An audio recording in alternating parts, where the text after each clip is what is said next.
Listen to Braves football right here on 100.9 KPEG.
Well, good evening and welcome to the KPEG Game of the Week. Tonight, it's round one of the CIF Southern Section Ford Football Championships, featuring the Lompoc Braves and the Camarillo Scorpions. This is Greg Ratcliffe broadcasting live from the press box at Houck Stadium, where the undefeated Lompoc Braves start their quest for a Division III title by hosting the 5-5 Camarillo Scorpions. The Braves take the field tonight after capping off another perfect 10-0 regular season with a convincing 71-13 win over crosstown rival Camarillo last week. The Scorpions, the at-large entry from the tough Marmonte League, start their playoff run tonight after defeating St. Bonaventure 35-0 in their final league game last Friday. So tonight, the real season begins. Both teams with championship aspirations, but only one will move on to next week's second round. I spoke with Braves head coach Andrew Jones earlier about last week's big win and what he expects to see from the Scorpions tonight. Let's take a listen. Well, I'm here with Braves head coach Andrew Jones. Coach, you finished off the regular season by finishing off Camarillo 71-13 last week. That's a big win to keep the big game trophy here in Lompoc for another year. Yeah, I thought we played pretty well. We had one bad series on defense. We had 45, almost 50 yards and penalties on that drive, and just a really bad coverage breakdown. But other than that, I thought we played well. We obviously wanted to have a good, crisp game going into the playoffs. We wanted to play, at least a few series in the third quarter, no matter what the score was, just so, we're conditioned and ready to go for next week. We last year and years prior, with all the big wins at halftime, we kind of fell apart there, both mentally and physically, against Corona Del Mar. So we wanted to get as much conditioning in as we can. And we did the same thing in the St. Joe game as well. We played all three quarters in that game as well. Well, you scored 71 points. That's close to your season high, and the offense seemed to pretty much be able to do as it pleased all night. No, it did. I mean, our offensive line played well. We were able to, take advantage of a couple mismatches and basically run the ball and convert some of the easy passes. I thought Xavier threw a couple good balls. I thought Manzo ran the ball really well. I was just really pleased with how we played. Defensively, only one TD surrendered by the starters, and you mentioned that was really a product of several consecutive penalties against the Braves. Something you discussed this week? Oh, yeah, no doubt. I mean, one of our coaches got a penalty. We had really poor effort on tackling, almost played two-hand touch, which is uncharacteristic of Dallas. I just thought maybe defensively our guys just weren't as entertained, and we kind of just fell apart from a fundamental standpoint there once it got ugly. That one series we had like a pass interference call. It just kept going, and then Shamar, out of all people, gives up a slant, which was completely embarrassing on his part. So I think in a way you got to flip it into a positive. Hey, even against Camarillo, you can't slack off, and they got to know that they got to bring it on every series, and I think we've got it fixed, but obviously there's a huge difference between Camarillo and Camarillo. Well, you did mention you played the starters in the third quarter and no running clock until the fourth. With the level of competition about to go up dramatically, that was no doubt in preparation for playoffs, right? Yeah, I mean, we actually ran the clock after 2 series. There was like 6 minutes left in the third, and we decided to run the clock. I talked to a few of Camarillo's coaches before the game. They knew, what we were going to do, and I think the most important thing is that once they sent down 8 or 9 starters to the JV game to try to win our JV game, we knew that the Friday night game wasn't as important to them. And so it was a good opportunity for us to get the practice we needed going into the playoffs. And they knew we were going to play a couple series. We played 2 series on offense and 2 series on defense. And then with about 6 minutes or 6 or 7 minutes left, we started rotating guys in. Well, their JV strategy didn't work out too well either, did it? No, that it backfired on them. And, I think it's tough to, like, their center, he probably had 50 snaps. He probably over had 125 snaps over 2 days. That's a lot of beating. That's tough. Well, okay, you've got the Camarillo Scorpions in round 1. This is your first Division III playoff game. They're a 5-5 at-large team from the tough Marmonte League. What else do we know about the Scorpions?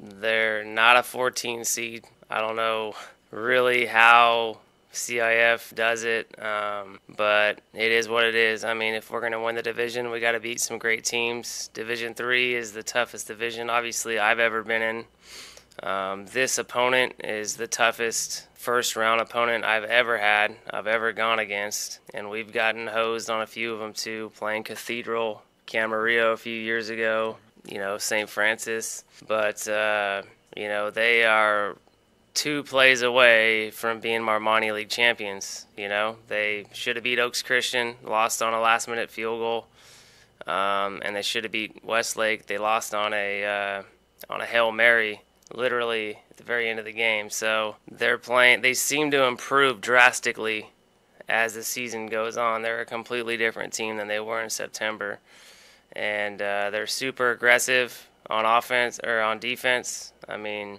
they're coming on every single play, which creates one-on-one matchups on the outside, but they cover really, really well. So, I mean, we're gonna have our hands full, and they're young. They're a real young football team, and they're the best 5-5 football team in Southern California, I bet. I mean, they're as good as it gets, and they're good enough to win the whole division. We just got to make sure that we're ready and that the guys know it's going to be a dogfight, Sounds like a pretty tough first-round matchup. Oh, yeah. We got our hands full. There's no doubt.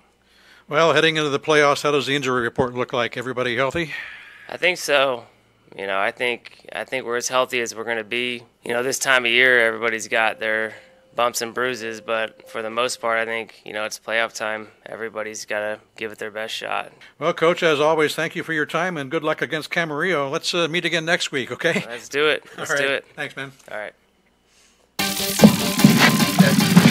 Well, back live at Houck Stadium, I'm joined in the press box, as always, by the Statmeister himself, Mike Loney. Mike, the competition level is about to rise dramatically as Lompoc heads into the Division III playoffs. How did the Braves stack up against the Scorpions tonight? Well, I think they have a slight advantage. How much of an advantage remains to be seen, but obviously the level of competition that Camarillo has played is considerably tougher than Lompoc.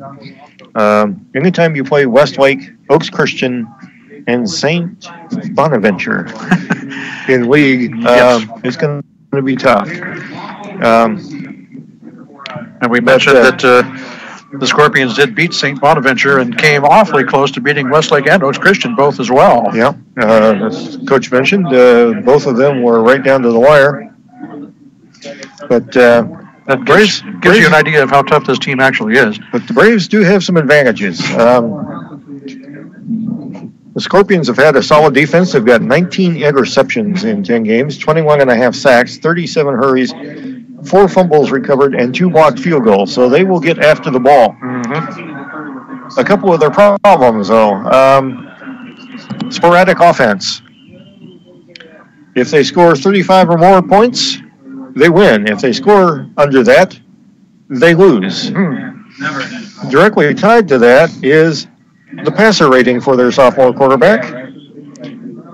If he's at 95 rating or better, they're 5-0. If he's under that, they're 0-5. So expect to see some pressure from Serious the Braves. pressure, indeed. That sounds like blitz time. I mentioned sacks for Camarillo. Would you care to take a guess how many sacks Lompoc has? Nope.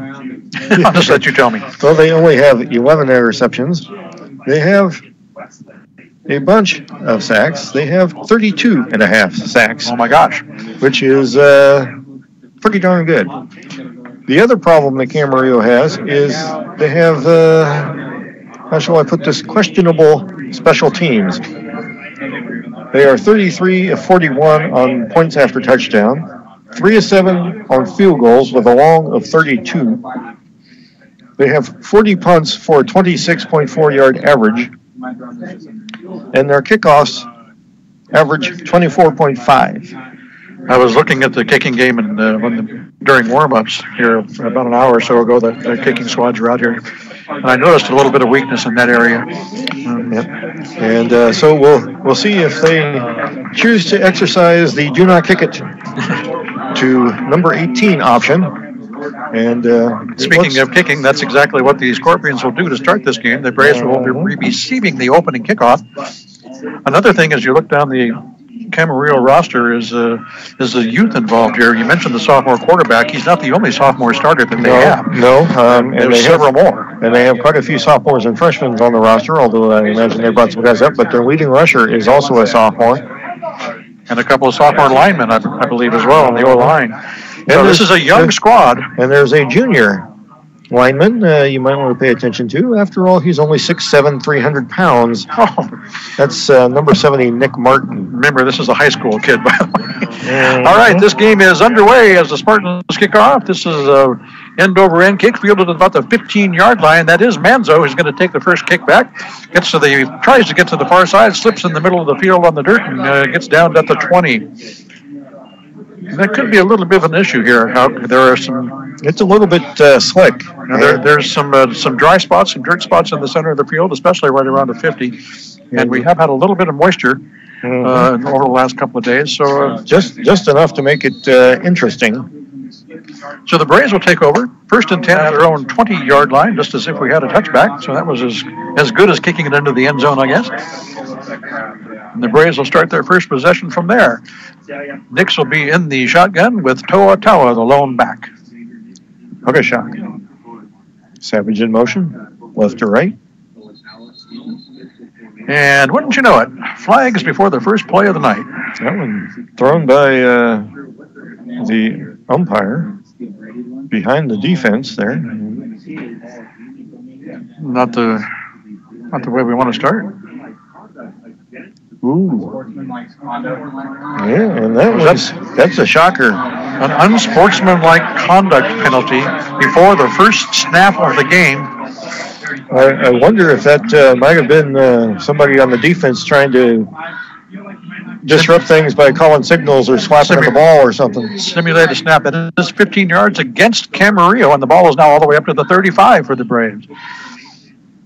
I guess we'll take it. Still 11:53 remaining here in the Toa first. Taua gets the first carry of the night. Finds a little seam and powers his way to the 45-yard line. He might be a skosh short. No, they're going to move the chains. You're going to give him just enough. 10 yards for Toa Taua, and the Braves have a first down at the 45. So they take a free 15 yards on the penalty and add 10 from Toa Taua. The ball's all the way out to the 45 already. In case you're wondering, Greg, the Braves and Spartans have bet 8 times in their history. Lompoc leads the series 6-2. That's a good sign. Toa Taua, another seam, breaking tackles, still breaking tackles all the way inside the 40 down to the 38. Oh man, that kind of run, it's almost a miracle he wasn't breaking arms. And Toa Taua is letting the Camarillo Spartans know just how he plays football. Yeah. Toughly. First down, Braves, now down to the Scorpion 38. The concept of the arm tackle needs to be chucked when Taua is on the field. That does not work well. Tawa stays in. Nix from the shotgun. Manzu in motion. Again to Tawa, this time off the left side. Finds another seam. Breaks through and powers his way across down to the 20-yard line, bowling over a tackler in the process. I guess technically that was a tackle, but it looked like a guy who failed to get out of the lane got run over. Yeah. That's probably a good way to describe that. So it came into this game with a career 4,300 yards, and this season is averaging 12 yards a carry, and so he's kind of right around his average right now. Tawa out and Canley in. Nix from under center. Canley gets the call. Sweeping to the others. That is Ruben Cortez. My apologies. Inside the 10 to the 8.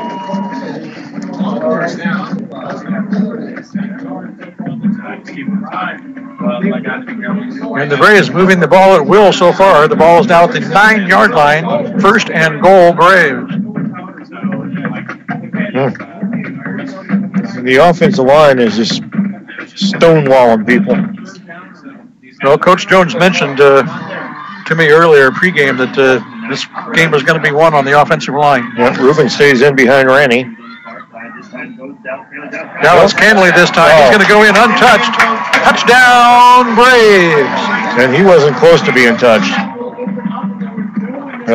They could have played one-hand touch, and he'd still have scored. Well, if that's any indication, Mike, the Scorpions could be in for a long night. Indeed. There's an 80-yard drive to start things off for the Braves. Helped by a 15-yard penalty, but I don't think they... Swinging gate slides over. And they'll line up for the standard point after from the hold of Ruben Cortez, Jose Silva, and flags flying. Again. The flying flags of fickle fate or something. So a false start against the Braves. Back them up 5, and we'll try this one again. 9:49 left in the first quarter. It's 6-0 Braves with the point after pending. A very impressive opening drive for Lompoc. There's the snap. Kick is away. It's good. Jose Silva, true, right down the middle. 9:49 left here in the first quarter. Our score is Lompoc 7, Camarillo nothing.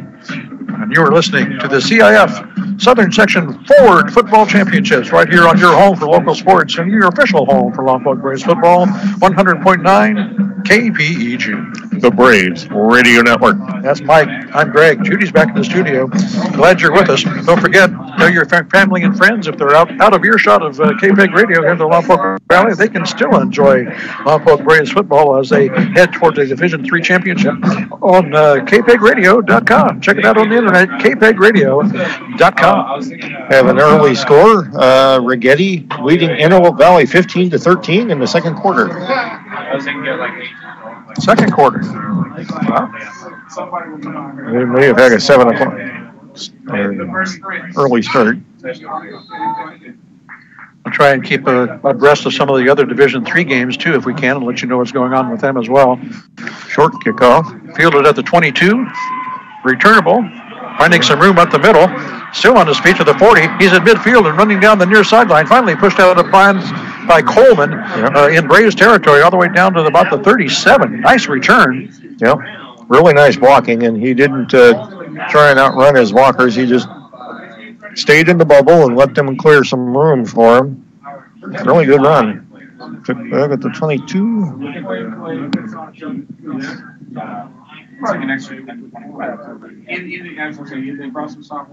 So the Scorpions will have excellent fetal position to start their first possession of the night. There's still a little discussion on where to spot the ball, apparently. It looks like they're going to put it at the 27 or so. He didn't get that far. He didn't get to the 35, so I don't know what the chain gang's doing way down there. Yeah, there we go. They're wandering around. spotted at the 37, which is what I thought. Now the chains will get figured out.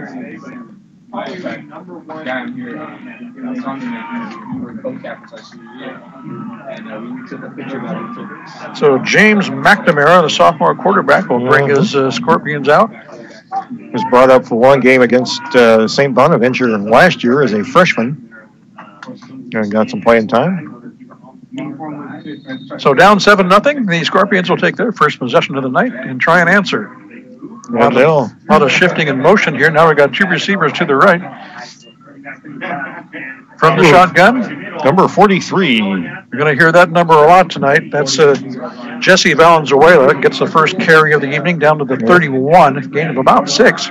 He's not very big, but he is shifty and quick. Another one of those sophomores.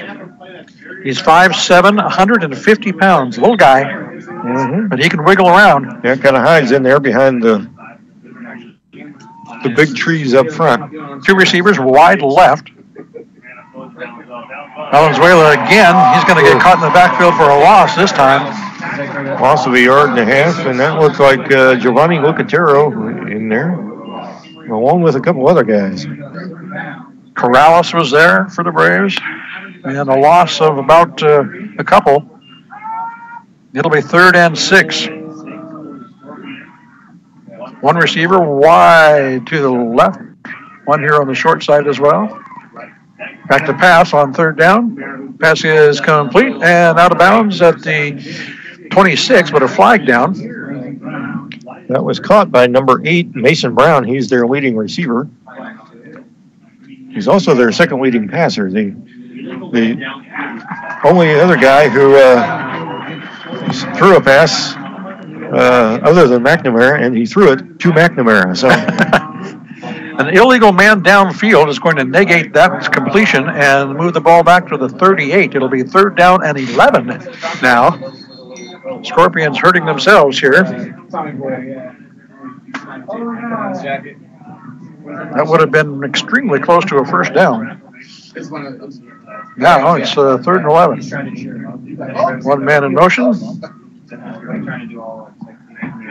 McNamara looks set right. A screen to the left, complete, breaking a couple of tackles, moving his way down, and finally gets hammered by Toa at the 21. Yeah, Jimmy Gardner grabbed an ankle, and then Toa just obliterated everything above that. But a good gain down to the 21-yard line gives the Scorpions a first down. 8:15 left here in the first quarter. Lompoc 7, Camarillo nothing.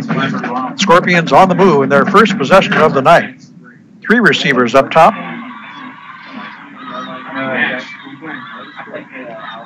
McNamara, quick throw complete at the 15. Still breaking some tackles, refusing to go down. Finally brought down at about the 10. Boy, that was definitely some effort there. And that's another first down, Mike, putting at the 9-yard line. 1st and goal for Camarillo. That was number 18, Jaden de Guzman, 5'8", 155-pound senior.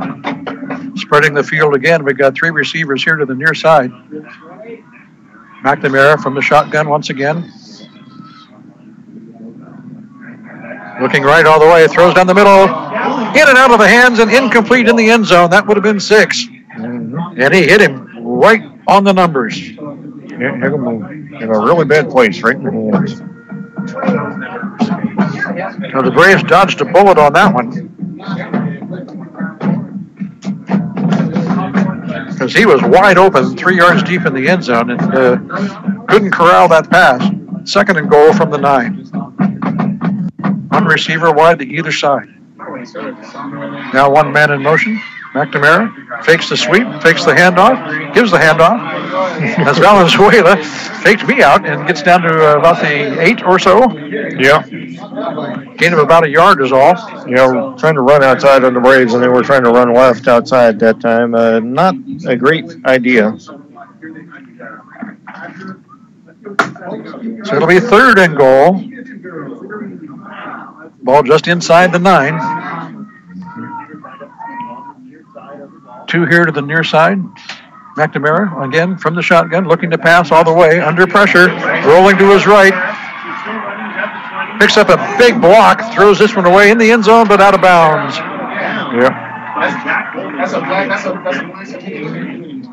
And that was some excellent pursuit that time by Braves number 27, Jesus Corrales, from his right end position. McNamara was running for his life. So the Braves defense comes up big. It'll be 4th down and goal, and they'll bring out the field goal unit. We talked earlier about the questionable kicking game that the Scorpions This had. one Let's see what they fairly can do. close. This one looks good to me, and the officials like it as well. 6:47 left here in the first quarter, and we got a ball game. It's Lompoc 7, Camarillo 3. Both teams scoring on their first possessions of the night. You are listening to the CIF Southern Section Ford Football Championships right here on your official home for the Lompoc Braves and your home for local sports. 100.9 KPEG. The Braves Radio Network. Greg Ratcliffe, Mike Loney, Judy Baker, you're bringing you the action tonight. Thank you so much for being with us. We want to take a moment and thank one of our sponsors, Box Shop Bob, the Box Shop. Thank you, Bob, for being with us tonight, sticking around for the postseason. We appreciate your support. Without our sponsors, we couldn't be here, ladies and gentlemen. So thank you so much to the Box Shop. Thomas Brown, a 5'7", 150-pound junior, set to kick off here. Back deep for the Braves is number 22, Shamar Savage, about the 10-yard line. Manzo over on the left and Kenley on the right. Savage takes it at the 10. Cuts it back to the middle, picking up some blocking, makes a couple of spin moves, still on his feet at the 40, and finally dragged down at the 41-yard line. About a 30-yard return for Shamar Savage puts the Braves in good field position at their own 41, first down. With 6:38 left in the first quarter. 7-3 is our score. Lompoc Braves leading. The Braves will come out for their second possession of the night. Highly successful running the ball in their first time around. They had no second downs, Greg. That is highly successful. Indeed. Two receivers up top. Toa, the deep back. Gardner switches off from left to right. And Toa follows Gardner. Cuts back to the inside. Gets back a nice to the block left. from Another Nick block. Jones. Stiff arms a guy at the 45 and runs out of bounds. Toa never went down. And he is out of bounds at the 43-yard line. First down, Braves.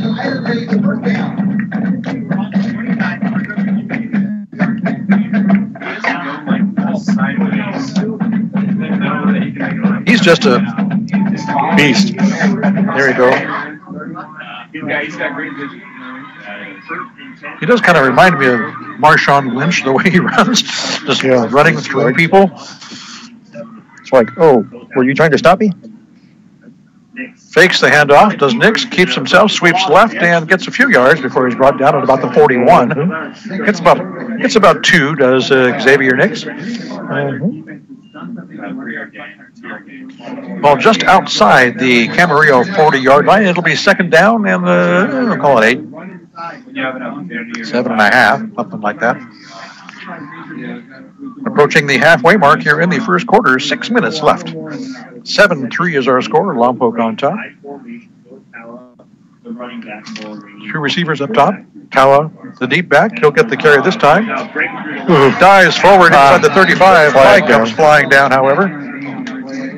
And this probably is coming back. Holding Braves.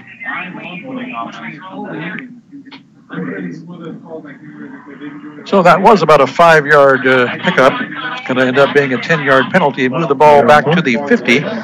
5:49 here, remaining in the first quarter. So we're under halfway, the first quadrant. Second down. All right on the 50. Second and about 17 now for the Braves. They need to get down to the 33. Kyle stays in the game. We've got two receivers here to the short side of the field. Braves on the near half mark. Nick's under center this time. Tala Breaking tackles and still doesn't go down, but finally pushed out at the 40. Pickup of about, well, I think they're going to mark it around 8 or 9 there, right? 42 is where they put him out of bounds. So it'll be 3rd down and 9 from the 42. Clock stopped at 5:21 left here in the first. 7-3 is our score. Lompoc Braves leading. Each team has had one possession. This is the Braves' second. They scored on their first. Citrus Hill leads Newberry Park 7-0. Charter Oak is 7-0 over Crespi, and El Toro leads Villa Park 7-0. Right? Ooh, that's an important one. We'll tell you why in a minute. Little inside screen to Shamar Savage, complete, breaks a tackle, spins away from another one, still on his feet, and finally wrestled down at the 32. Some nifty moves there by Shamar Savage to get some extra yardage after that little receiver screen. And that'll be enough to move the chains. First down, Braves at the 32. Shamar is a large individual. He was kind of a skinny stock. He started playing freshman football, and he's since added about a foot. And he's listed 6'4", 195. Yeah, so he's got some room to add some more. Toa takes the handoff. Another stiff arm inside the 30 and out of bounds at about the 27. Ran over 2 more guys. You mentioned that Villa Park El Toro game, Mike. The winner of that game will be the Braves' next opponent if they can get past Camarillo this evening. So we want to keep a close eye on that one as well. Lacerna leads St. Francis 7-0. 2nd down and 5 for the Braves from the 27. That's Dallas Canley, the deep back this time. He'll get the carry, finds a big seam on the right. Now cuts his back. He's in. Untouched. Dallas Canley. Touchdown, Braves.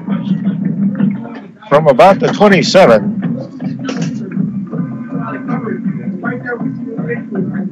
Untouched again. Yep, that's both times he's got into the end zone. Nobody's laid a hand on him. 4:36, and the Braves are on the board again. It's now 13-3. Swinging gate will close once again, and the Braves are lined up for the traditional 1-point PAT. I don't know. Kick is away. It is good. 4 minutes, 36 seconds left here in the first quarter. The Braves on the board once again. It is now Lompoc 14, Camarillo 3.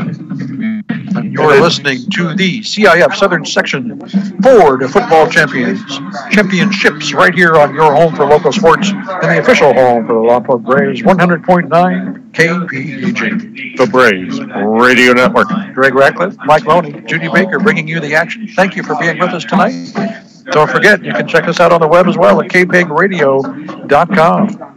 And it's almost like Tala comes out of the game and the Scorpions relax and go, oh, that big play guy for the Braves is out, so we can take a few, take a breath. And then Dallas Canley comes in and scores on them. Runs by them like they are standing still.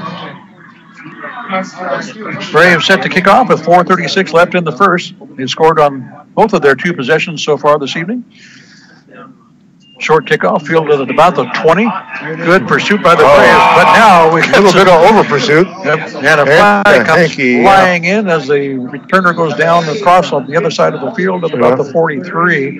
I think Villalobos escorted him out over there at about the 43, but the hanky came flying in. That was a pretty darn good throw, actually. Yeah, that penalty flag threw about 20 yards in the air. They'll place it at the 25, so this is personal foul against the Scorpions. No indication of exactly why or what caused that, but took place at the 25-yard line. Those are 15-yarders, but half the distance because at the 25, we'll move it down to about the 12 or 13-ish. So a little less auspicious field position for the Scorpions to start their second possession. 14-3 is our score. Lompoc Braves lead here with 4:28 left in the first quarter. They got the ball at the Lompoc 37 and were held to a field goal on their first. 4 receivers lined up for the Scorpions this time. 3 up top, 1 to the near side, and they'll go to the ground game. Ooh. And nothing doing up the middle that time. That was Valenzuela. Jelani Henderson with the initial hit for Lompoc. No gain on the play, 2nd and 10. Lucerna and St. Francis now tied at 7, still first quarter. 1 receiver up top, now 1 man in motion. McNamara under center. Again to the ground game. Valenzuela tries to get some room on the outside and gets a couple. Out to about the 17. Maybe 3rd and long. Yeah, not quite so long. Yep, 3rd and 6. 3rd about 6. That's pretty long. Yeah, long enough. 3:33 left here in the first quarter. Braves up 14-3. Camarillo will send 3 receivers here to the near side. They like to spread the field.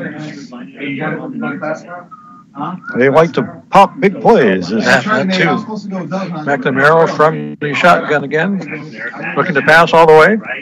Rolling now to his right, under pressure. Dumps it off to Valenzuela. It's incomplete. Bobbled at the 15, and he wasn't going to go anywhere anyway. Yeah, Johnny Manzo was Johnny on the spot, and Valenzuela bobbled that ball, and Manzo almost came up with it. It was in the backfield, but it was also a forward pass, so no worries about a lateral on that one. But it does bring up 4th down and a punting situation for the Scorpions, punting from the goal line. And guess who's back there, Rick? Who's back there? That looks like Savage. Nice line drive kick. Looks a nice Camarillo roll. Shamar will get out of the way, and this one will roll dead at about the 33. About 20, 25 yards overall. So the Braves will have reasonable field position to start their 3rd possession of the evening. 1st and 10 at their own 33. 2:57 left here in the first quarter. It's Lompoc 14, Camarillo 3. El Toro up on Villa Park, 14-7. And that's interesting. And the coin flips have already taken place for the 2nd round. So if Villa Park wins that game, they would come here to face the Braves in round 2. If El Toro wins, Lompoc would be on the road to Orange County. Okay. Well, both are Orange County. Villa Park's down there not far from the happiest place on earth, allegedly. I thought that was Lompoc. Tawa with the run. Stop for a short loss on the play, but about a half a yard. We'll call it 2nd and 10. But, and then El Toro is another 35 miles or so south of there. So a long trip either way. Well, Villa Park would be making that trip in this direction. So right now, Villa Park is my 2nd favorite team.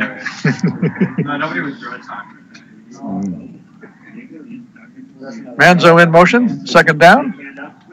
Quick pass to Savage, incomplete. Late hit on Shamar Savage, no flag. I don't understand that at all. Pass was thrown a little late and behind Savage. The ball was already rolling around on the ground, and Savage took a blindside shot from one of the Scorpion defenders. The official standing right there and didn't seem to be bothered by it at all. I've seen less than that called more than once. Anyway, no harm, no foul, I guess, and it's 3rd down and 10 for the Braves. Almost 3rd and 11. Yeah. Citrus Hill up 5 14-0 on Newberry Park for the Braves. Toa being one of them, and whistles and illegal something against the Braves. Yeah. So this drive not going at all like the Braves had drawn it up. It's now 3rd and 16. The ball back at the 27-yard line.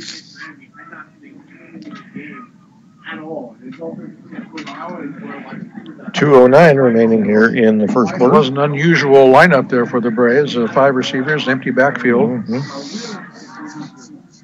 So the Braves have ditched that. 3rd and 16. Put 2 receivers on either side. Toa back in the backfield this time. Nick's looking to throw. Gets away from pressure. Spins away from Moore. And dropped at the 28-yard line. Got back to the line of scrimmage. Plus 1 maybe.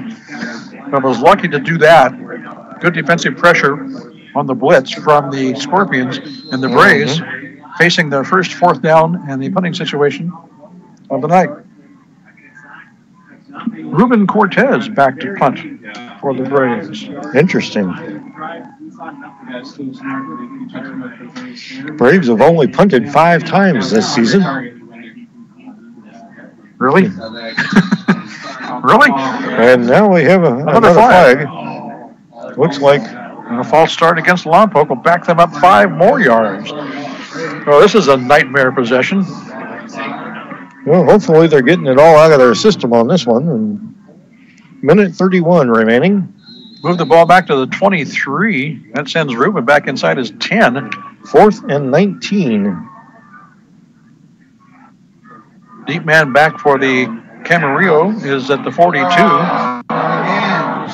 And another false start against the Braves.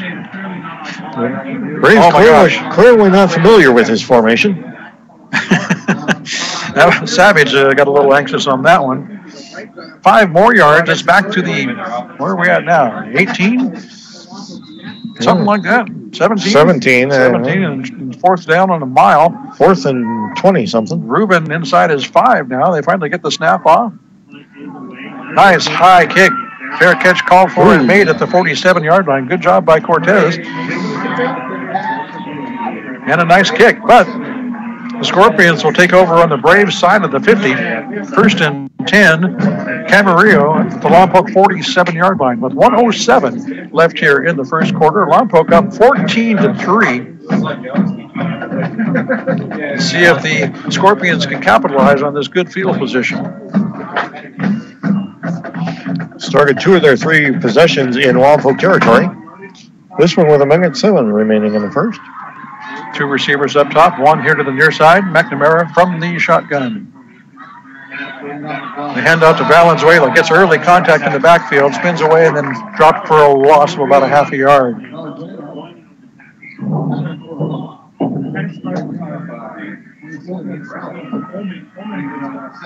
Loss of a yard, 2nd and 11, back at the 48-yard line. Yeah, Colvin, one of the guys in there, along with the right side of the defensive line.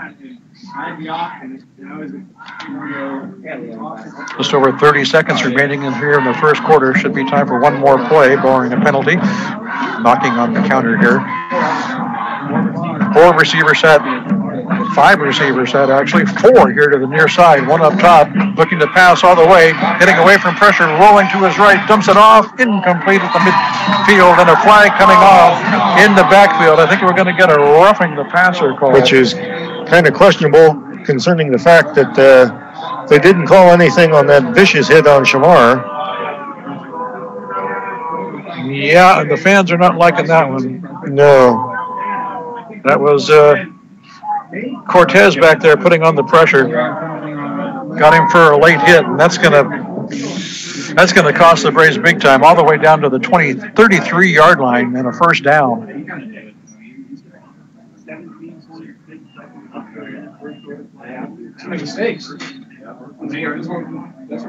Well,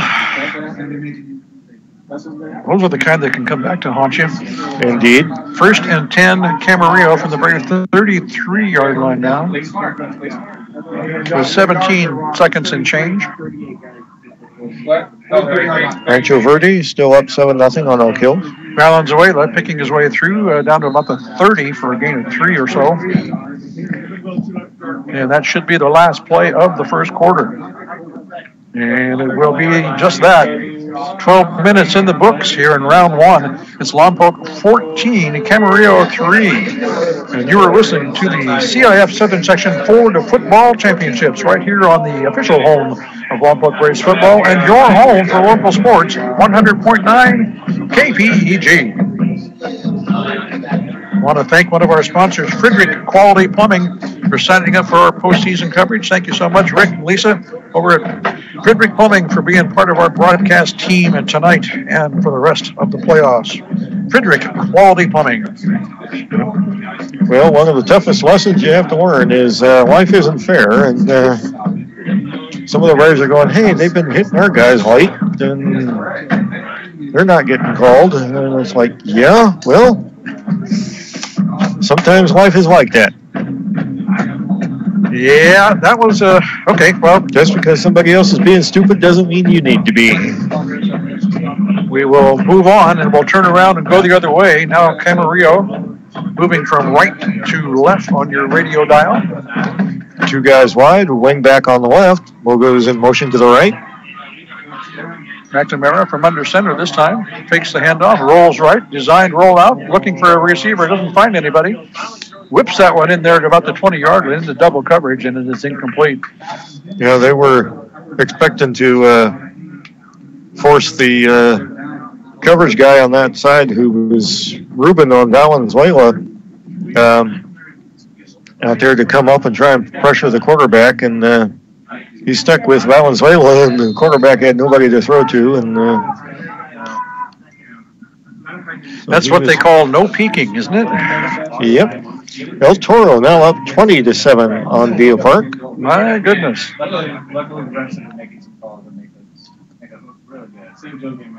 It'll be a third down.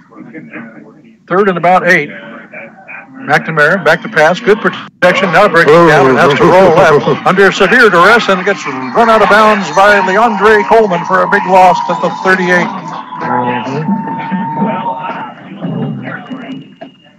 Braves defense coming up big once again. It'll be fourth down and long from the 38-yard line.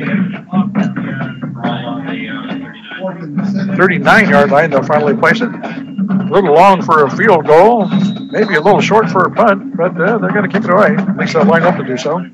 Yeah, well, when you're not kicking well, this isn't too long. And who's back there? Is that Manzo? Ooh, high snap. Fielded nicely, though, angling the kick to the far side. Bounces at about the 15 and rolls down to about the 10-yard line or so. So, a good job by the punting unit there. Puts the Braves in a bit of a hole. They put it at the 12 officially. First down, Lompoc from there. 11:34 left here in the second quarter. Lompoc up 14-3. Braves begin their fourth possession. The first one following the possession they did not score on for quite a while. Well, we'll see if we can make up for that. St. Francis up 14-7 on Lucerna. Toa the deep back. He's upended in quickly at the line of scrimmage for no gain. Good penetration there by the Camarillo defense that time. Actually going to put him as a loss of a yard to the 11. It'll be second and 11 from there.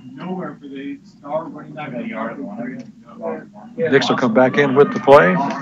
Manso comes back in.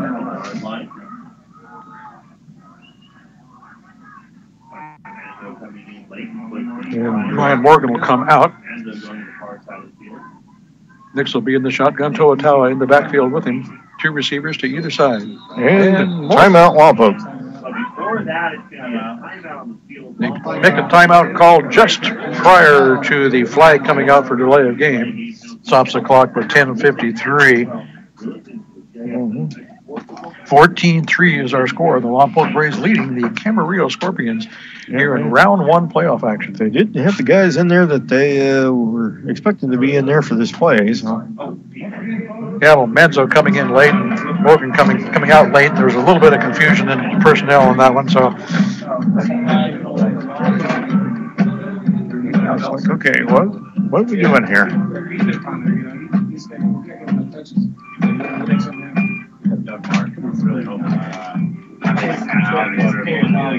Like another, what was that score? The Villa Park El Toro score that you got? Last one was 20-7 El Toro, Greg. Okay, well, if that were to hold up and the Braves can survive tonight, Lompoc would be looking at a sizable road trip next week. Indeed. As would you and I, Mikey. Yeah. We live for road trips. It's what we do. Who would have thought it? Who would have thunk it? 21 years later, we'd be. Yeah. Savage wide right. 2nd and 11 for the Braves. Tawa in motion. Under pressure, gets it away. Screen pass complete to the far side. Yes. Backside screen to the fullback, Ranny. And Ranny catches that one, but doesn't get very far. Matter of fact, he got back to the original line of scrimmage, it looks like. It'll be 3rd and 10 from the 12. Yep. And that one was a lot of motion and planning, and didn't work out very well. Randy and Gardner out. Coleman is in, along with Morgan, and so it looks like the Braves are going to go double wides on each side. Well, they'll send one wide up top and 3 here to the near side. Yeah, Savage is the lone guy to the left. Nix back to pass. Plenty of time. Good protection. Throwing deep down the far sideline. Oh! In and out of the hands at the 45 and incomplete. Intended for Tawa. Couldn't quite come down with it. Had a step on the defender. Ball was a little bit high, but catchable.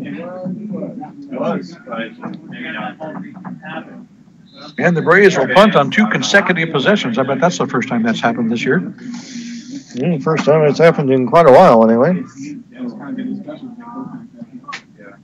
Ruben Cortez back to do the kick. He's punting from inside his own end zone. Short kick, high kick, bounces at about the 35, takes a little bit of a Lompoc roll, and will be down to just inside the Braves 40. So once again, the Scorpions will start on the Braves side of the 50. They'll have 9:51 until halftime.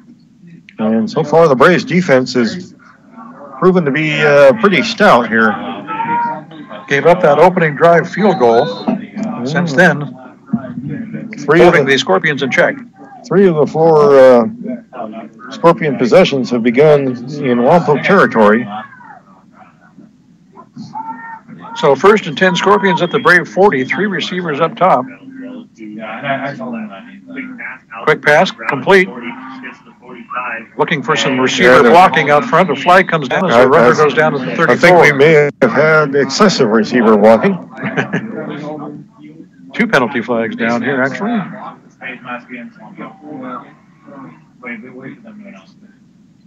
See what the man in the white hat has to say for us. We may have a couple penalties here. Personal foul, face mask, Lompoc. Oh, boy. So that's on top of the play as well. So they're going to move the ball all the way down to the Lompoc 20-yard line. 9:42 remaining here in the half. First down, Camarillo. 2 receivers stacked on either side. Hand out to Valenzuela. Got some blockers out front. Gets to the left corner, takes a big hit, but gets down to about the 12 or 13-yard line. He does travel through the air quite well. Yes. He's aerodynamic. Gain of about 7. And I think about 4. That last 4 was probably without any part of them touching the ground. That was that big hit I mentioned. 2nd and 3 from the Brave 13-yard line. 2 receivers up top. Valenzuela tries the middle, doesn't get much at all, maybe a yard. Braves have had that running game pretty well stopped up here so far tonight. Brigetti is now trailing Antelope Valley 19-18 in the third quarter. Arroyo Grande is down 14-3 to Oaks Christian. Damien and Paso Robles are tied at 7 in the second quarter. Napomo is down 12-0 to Golden Valley, and Santa Maria leads Carpinteria 7-0 in the first. St. Joe and Harvard Westlake are tied at 7, also in the first. Third down and about 2, back to pass. A slant pass complete on a diving catch at the 5. And that was an excellent effort to get that one. Caught it just off the ground. It'll be first and goal. They're going to put it at the 6-yard line. First and goal from there. That was a terrific catch on the run. 8 minutes left here until halftime. 14-3 is our score. The Braves on top, but the Scorpions knocking on the door. A good field position all night, unable to capitalize. To see if they can put one in this time. One receiver is all up top. Valenzuela picking his way through. Takes a big hit at the 1-yard line, or the 2 it looks like. Yep. Keep him out of the end zone, or else he was gone. It'll be second and goal from the 2.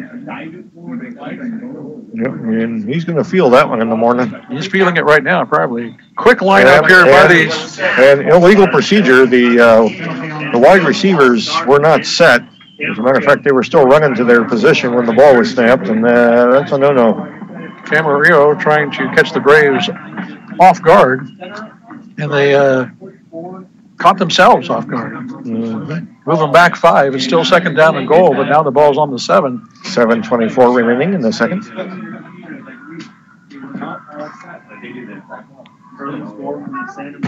So that hurts the cause a little bit. Second down and goal from the 7. I formation.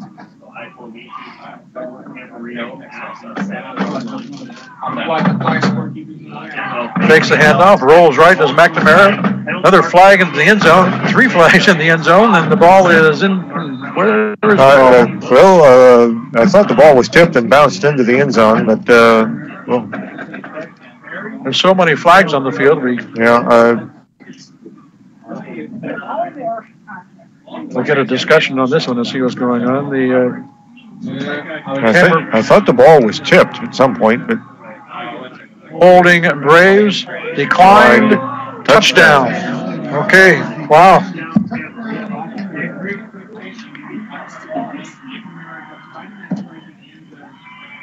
So the ball made it through the end zone, and the Scorpions are on the board again. It's 14-9 with the point after coming up.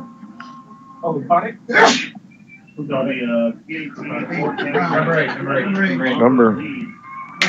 With that touchdown, 14-9. Kick is away. It looks good to me, and it is. 6:59 left here in the first half, and we've got ourselves a ball game at Houck Stadium. It's Lompoc 14, Camarillo 10. You are listening to the CIF Southern Section Ford Football Championships, right here on your official home for the Lompoc Braves and your home for local sports. 100.9 KPEG. The Braves Radio Network. Greg Ratcliffe, Mike Loney, Judy Baker bringing you the action tonight. I'm so happy you're with us. Thanks for tuning in. Don't forget to tell your friends and neighbors and family all across the country and around the world. We're available on the World Wide Web as well, kpegradio.com. We want to take a moment and thank our good friend Larry Williams at the Pizza Garden. Thank you, Larry, the pizza guy, we call him. Thanks for being with us tonight in the press box. We appreciate your support of local high school football and a local community-based nonprofit radio. The Pizza Garden, ladies and gentlemen. Proud to have him as one of our sponsors this evening. So the holding penalty will be assessed on the kickoff, and the Scorpions will kick away from midfield, Mike, at the 50.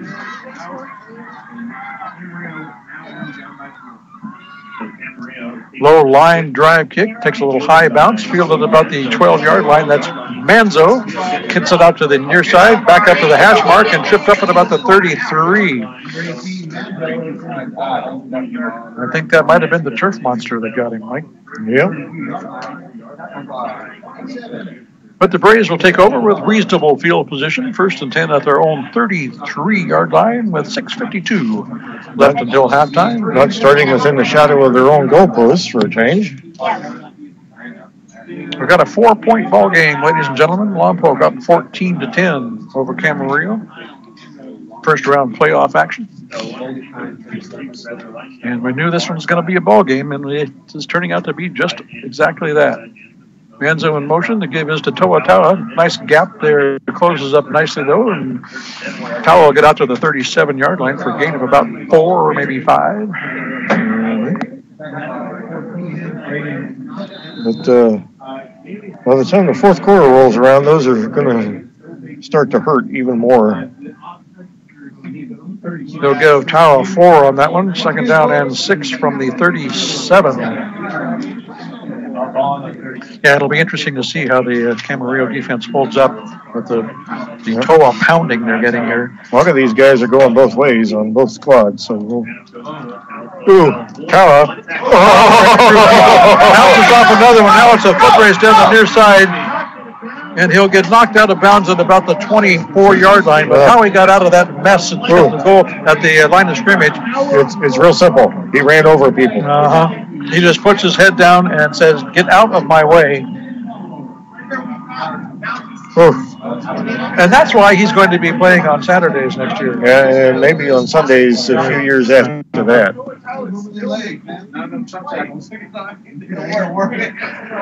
The Camarillo Scorpions just found out just how good Toa is and how tough he is to bring down. Because it's now 1st and 10 Braves at the Scorpion 24. Hart leads Sierra Canyon 7-0 in the second quarter, and Oak Hills is up 8-7 on Rancho Verde. Additional D3 action. No rest for Tawa. He's still in the game at the deep back. Yeah. Matter of fact, he'll get another carry. Oh, nice. A little jump move, but not a whole lot going on that time. He'll get back to the line of scrimmage, and that's about all. And loses his helmet again. That seems to happen a lot to Tawa. Yeah. Might be a hair thing. Well, I think it might be some guys grabbing stuff, too. And there was an awful lot of activity at the bottom of that pile. Ball at the 24, 2nd and 10 for the Braves. Clock running, under 6 minutes remaining. Halfway through the second quarter, Braves up 14-10, but on the move once again. Timeout call by the Braves. Stops the clock with 5:41 remaining. That's their the first half. That's their second timeout. That would leave them with 1. Yeah. And I'll bet we have some sponsors that you want to talk about, Greg. Let's talk about some scores. Okay.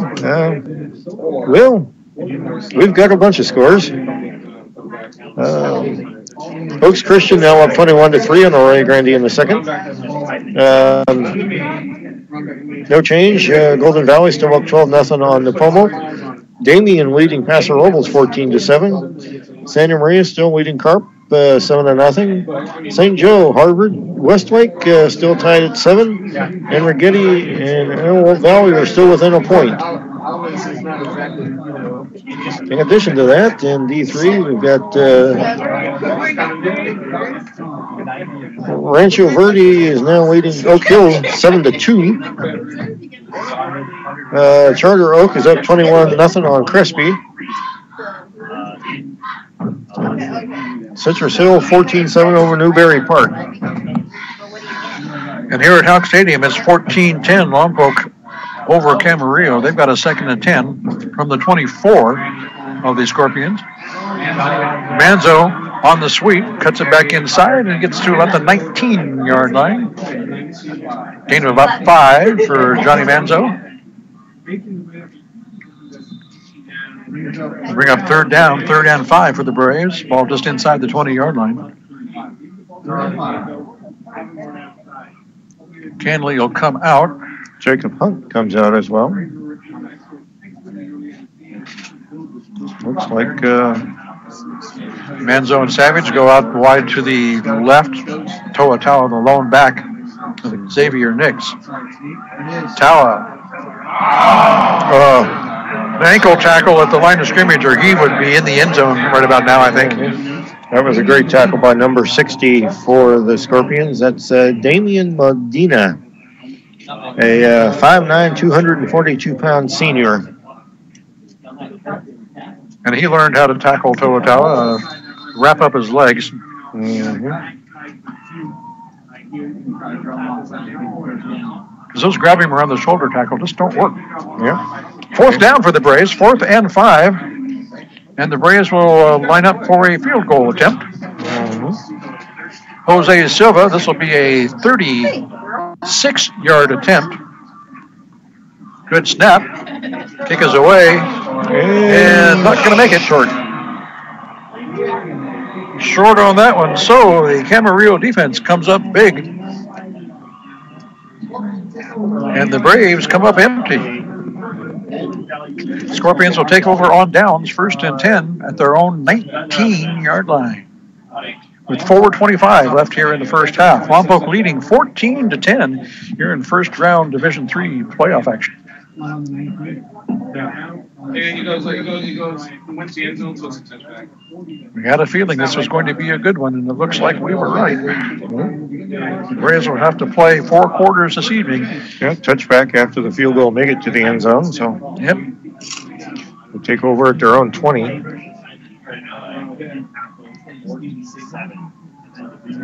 4 receivers, 3 up top, 1 to the near side, and a little delayed draw. Valenzuela breaks the tackle. Takes a big hit at the 25, but keeps on plugging, and the pile pushes forward across the 30. The problem is they keep hitting him high, and he's low already. And so low man wins is what they used to teach, and the low man keeps winning. And the pile pushes the ball all the way across the 30 to the 31-yard line for a gain of 11. It'll be 1st down, Camarillo from there. Mm-hmm. We should note that there's a pretty decent crowd across the way. Yeah, it's gotten a little bit bigger since game time. Imagine they were fighting some traffic getting up here. Yeah.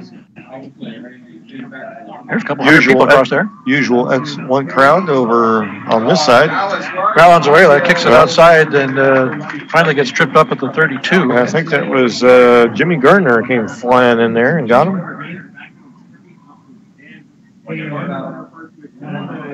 Pickup of 1. 2nd down and 9 from the 32-yard line. Clock running, 3.5 left here till halftime. 14-10 is our score. Braves on top. Scorpions with the ball. 3 receivers up top. 1 to the near side, looking to pass all the way. Pass is complete to the far side and tackled at about the 37, and a late flag comes in after the play. Back here in the center of the field where the lines were. The play will stand. Because this is after the event, so let's see what this is. I think we have unsportsmanlike who Braves, oh boy. And unsportsmanlike Scorpions. So offsetting. Your favorite thing in the world is offsetting penalties.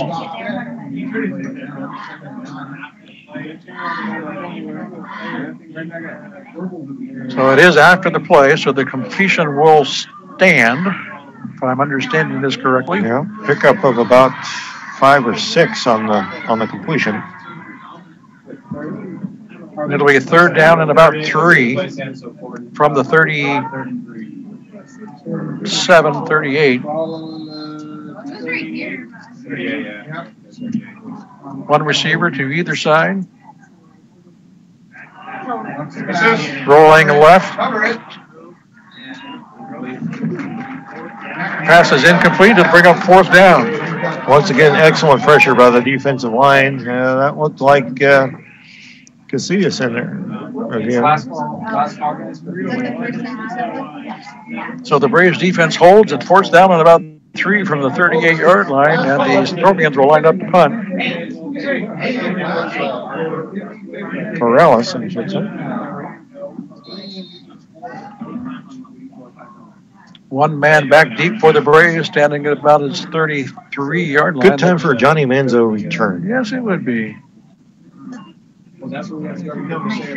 Kick is away. Nice kick. Manzo will have to let that one go over his head. Take another Camarillo roll, then bounces sideways a little bit. Will end up at the 17-yard line. First down for the Braves from there. They'll have 2 minutes and 50 seconds left here in halftime to see what they can do about adding to their 4-point lead. It's 14-10. Braves on top. You are listening to the CIF Southern Section Division III Ford Football Championships right here on your home for local sports and your official home for the Lompoc Braves, 100.9 KPEG. The Braves Radio Network. First down for the Braves from their own 17-yard line, 2:50 to go till half. This game's shaping up a lot like the Camarillo-Lompoc game back in 2014. Toa will get the ball and maybe a yard. Right up the middle in the dirt portion of Houck Stadium.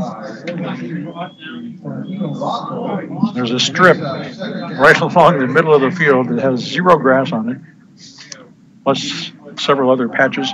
So it gets a little dusty and a little footloose down there. Second down and 10, clock running, 2:20 left. Lompoc will send 2 receivers to the top side, 3 up here. And pass complete up the middle. Flag down. Tackled at the 44-yard line. That's Ruben Cortez on the catch and run. But this one's going to come back. There's of the other receivers, and Ruben took that out to close to the 40, but a big play by Ruben, and it's going to get nullified. That's the second time they've lined up in that formation, and it cost them a penalty both times. So what would have been a first down close to midfield is now second down and 15. With 2:03 remaining in the half. And it looked like the Braves are going to use their final timeout, and Jonesy is talking to the linesman about the situation. And now the referee comes over to talk to Jonesy, and Jonesy's giving him an earful too. And is following him as the official is trying to walk away. And now they're having a zebra huddle with Jonesy, and well, the clock is stopped with 1:58 left here until halftime. The Braves lead 14-10. And they'll have to work on that formation, I think. It's something is not quite the way the officials think it needs to be.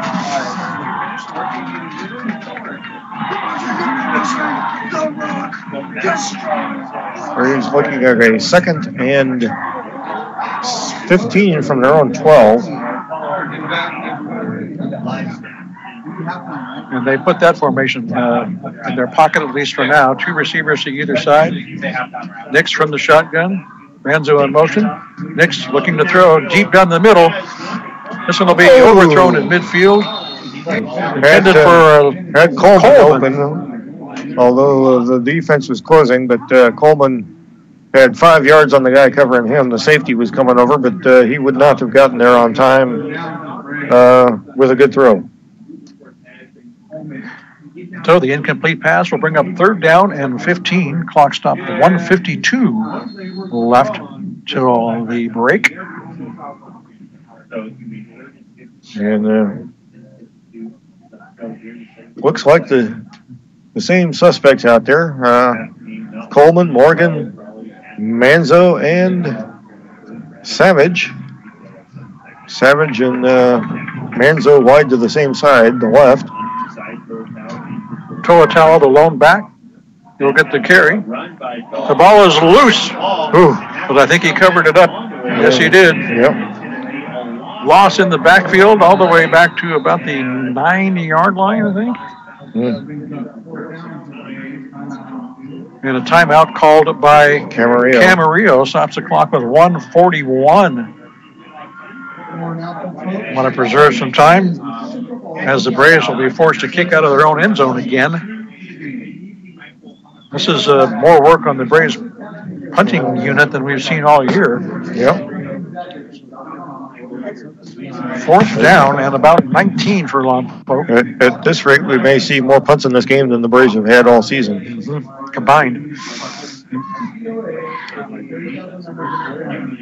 The ball is at the Lompoc 9-yard line. It's 4th down and a long way to go for the Braves. See who Ruben Cortez has been doing the punting duties so far tonight. Quadra did not dress for tonight's game.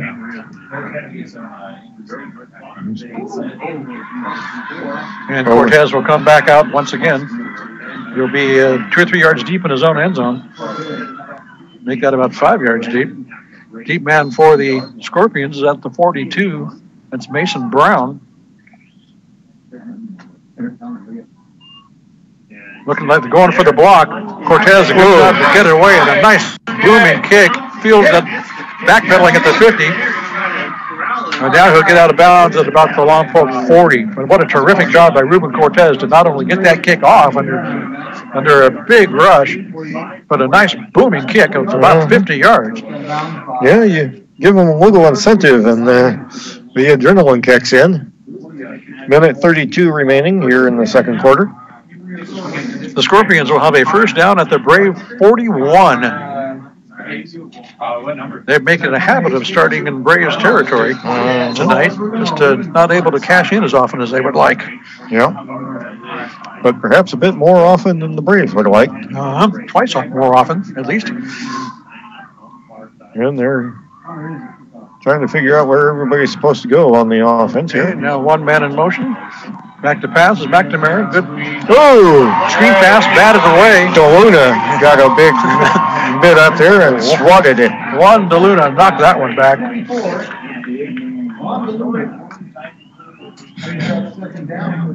Is that what I like best about Juan DeLuna, Mike? He's a junior. That's it. And so is Jesus Corrales and Giovanni Lucatero. So the entire defensive line coming back next year. 2nd and 10 after the incomplete pass. 2 receivers to either side. McNamara from the shotgun. Quick pass to the far sideline. And they're saying he caught that. Complete. Inbounds at about the 33. Short of a first down by a couple. Yeah, pick up of 9 or so. Give him 8. 3rd and 2 from the 33. Clock running. Approaching 1 minute remaining. Camarillo still has 2 timeouts left in the bank. Choosing not to use one yet. 3rd and 2. Valenzuela gets the first down inside the 30. Still on his feet inside the 25 and pushes forward to the 23-yard line. And leaving a trail of blue jerseys in his wake this time. Yeah, 50.3 seconds remaining. Clock stopped to move the chains, and now I believe these. And Tala coming out, lost his helmet again.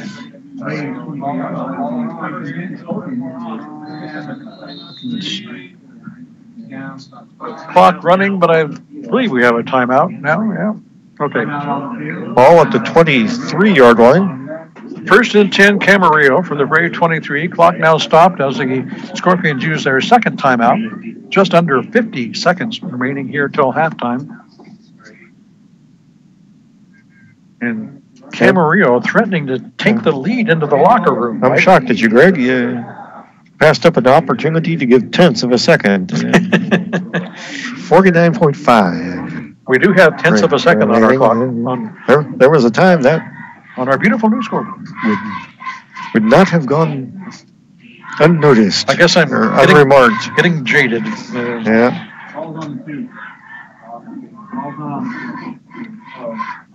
So let me clarify. There are 49.5 seconds remaining until halftime. Here we go. The ball is at the 23-yard line. These Scorpions have a 1st and 10.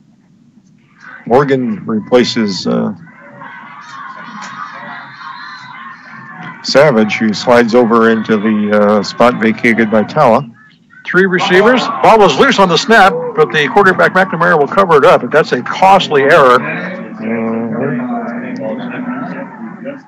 They have one timeout remaining, choosing not to use it at this point. Clock still running. They'll get quickly back up to the line after a loss at second down and about 13. Valenzuela gets the handoff. Breaking tackles on the far side, still on his feet, gets all the way down to the 10-yard line. Did not get out of bounds, though, I don't believe. Clock will stop to move the chains. It is a first down, 24 seconds left. The ball is at the 12.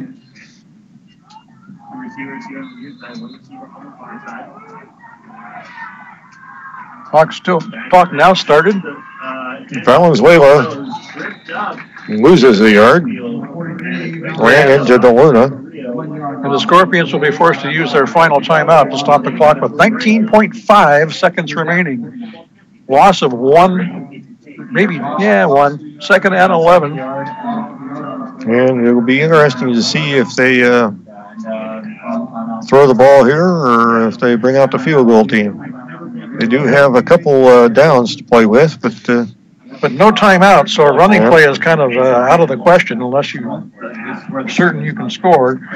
Unless you call two in the huddle and run and then run up and down it and try and do something on fourth down. I don't think you want to give up the opportunity for at least three here. So I would be surprised not to see the ball in the air, probably towards the sideline. So here we go, second down and 11. Three receivers to the near side, one up top. McNamara. And they're going to move them back 5 yards. The one on the right took off early. Well, that's a killer. Move the ball back now to the 18-yard line. Still second down. 18.6 seconds now. Scorpions will save with the same set. 3 wide left. One up top. And officials discussing something. Now we'll get back to business. 18.6 remaining. Big play here in this game right now. Ball on the 16.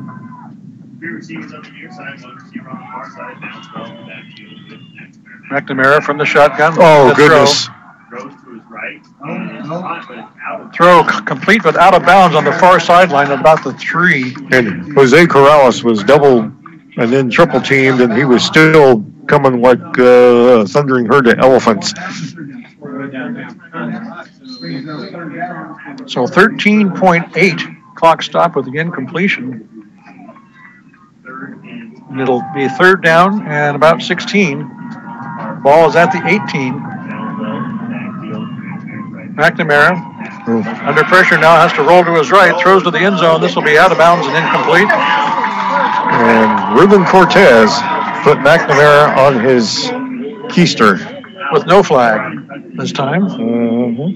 So that stops the clock with 8.2 seconds remaining in the half. Awfully close to intentional grounding. So the Scorpions will line up to attempt another field goal. This one will be a 35-yarder with 8.2 seconds left. Kick is away. It's a line drive kick. It is wide left. Long enough, but left. No good. And the Braves defense does their job and holds the Scorpions out of the end zone, and they fail on the field goal attempt. So it's still 14-10 Braves with 4 seconds left. And I would expect a kneel down right about now with the ball at the 20. Really? Either that or send everybody deep. Yeah.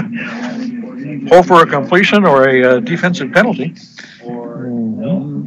And they're going to send Savage wide left, Manzo wide right.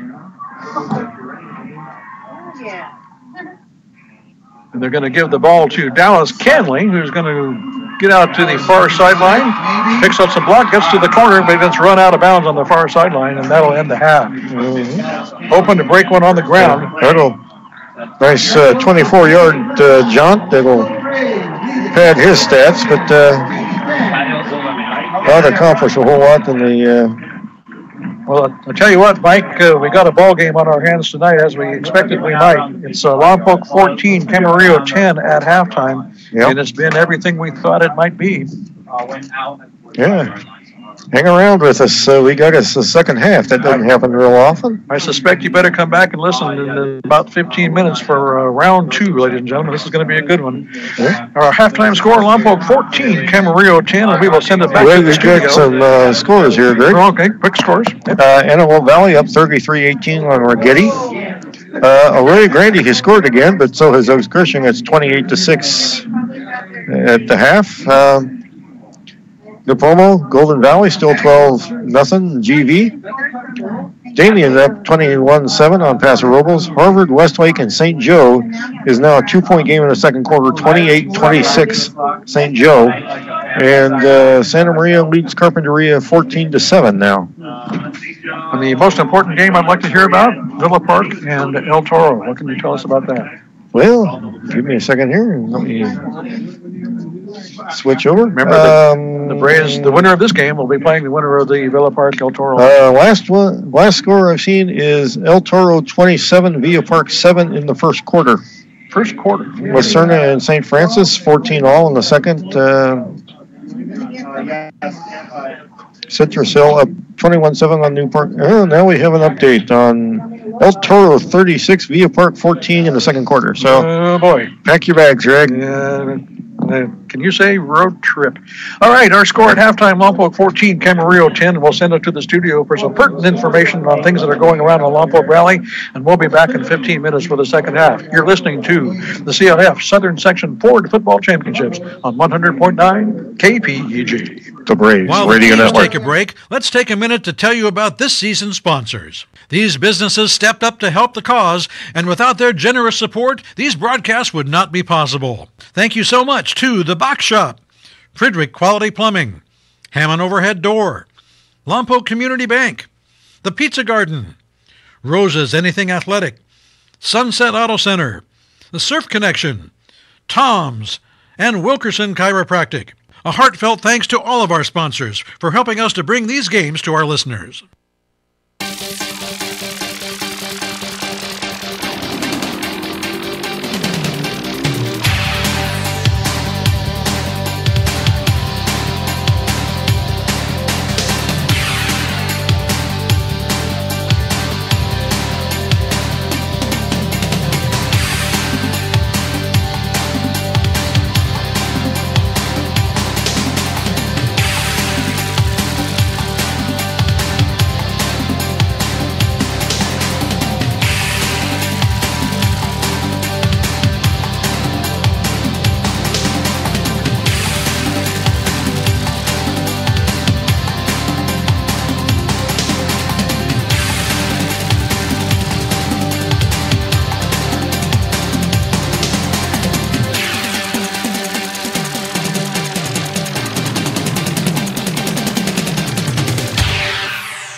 While the teams take a break, let's take a minute to tell you about this season's sponsors. These businesses stepped up to help the cause, and without their generous support, these broadcasts would not be possible. Thank you so much to The Box Shop, Frederick Quality Plumbing, Hammond Overhead Door, Lompoc Community Bank, The Pizza Garden, Rose's Anything Athletic, Sunset Auto Center, The Surf Connection, Tom's, and Wilkerson Chiropractic.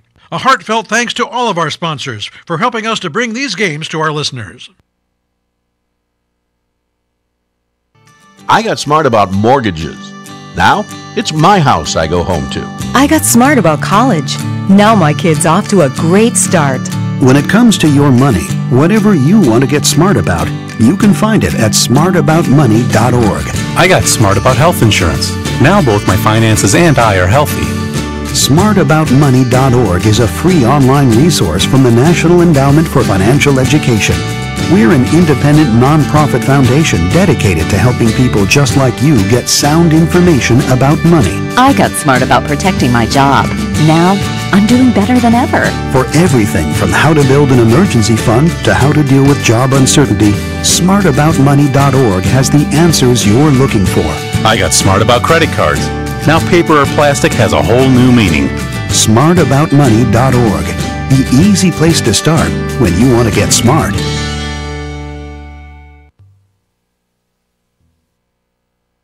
Hey, football fans, do you have friends or family that live out of town but still like to follow Lompoc Valley football? Let them know that KPEG's game coverage is also streaming live on the web. Just send them to kpegradio.com and they can catch all of the action no matter where they are. That's kpegradio.com, brought to you by your home for local sports, 100.9 KPEG. By now, you've probably figured out that KPEG is not your ordinary average radio station. In fact, we're anything but ordinary. First, you'll never ever hear a commercial on KPEG. We're all about the music. And how about that music? We play more music with more variety than any other station in the area. And not just the standard tunes you hear everywhere else. Sure, we play rock and oldies and your favorite classic rock songs, but we'll also introduce you to some deep tracks that you might not have heard. Some new rock, and even some bands that are a bit off the mainstream. That's what makes KPEG so unique. Well, that and our exclusive live sports coverage, but the point is that KPEG is different by design. Enjoy it. We're 100.9 KPEG. We hope you are enjoying KPEG's live coverage of this CIF Southern Section playoff game between the Camarillo Scorpions and the Lompoc Braves. If the Braves win tonight, they will advance to round 2 next week, when they will play the winner of the Villa Park El Toro game. Stay tuned to KPEG for time and location, but home or away, KPEG Radio will be there to bring you all of the exciting playoff action. Follow the Braves in their bid for a Division III championship, right here on the official home of the Lompoc Braves and your home for local sports, 100.9 KPEG.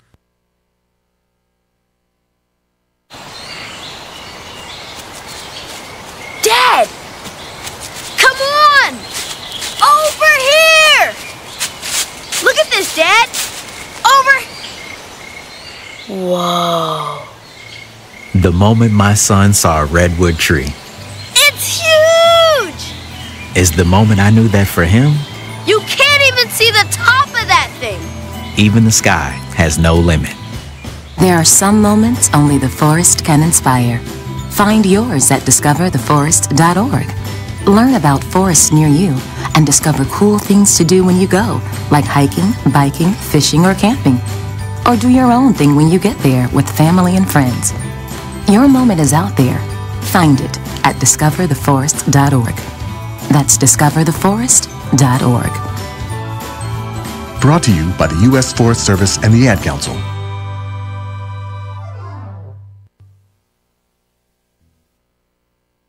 The City Council meetings are your window into how Lompoc works. You can even speak to the council and let them know how you feel. But if you can't be there in person, you can always follow along on TAP TV, KPEG Radio, and the web at cityoflompoc.com. That's right.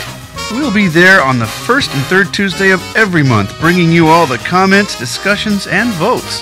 So tune in for a live trimulcast of your city council meetings, only on TAP TV, KPEG Radio, and cityoflompoc.com.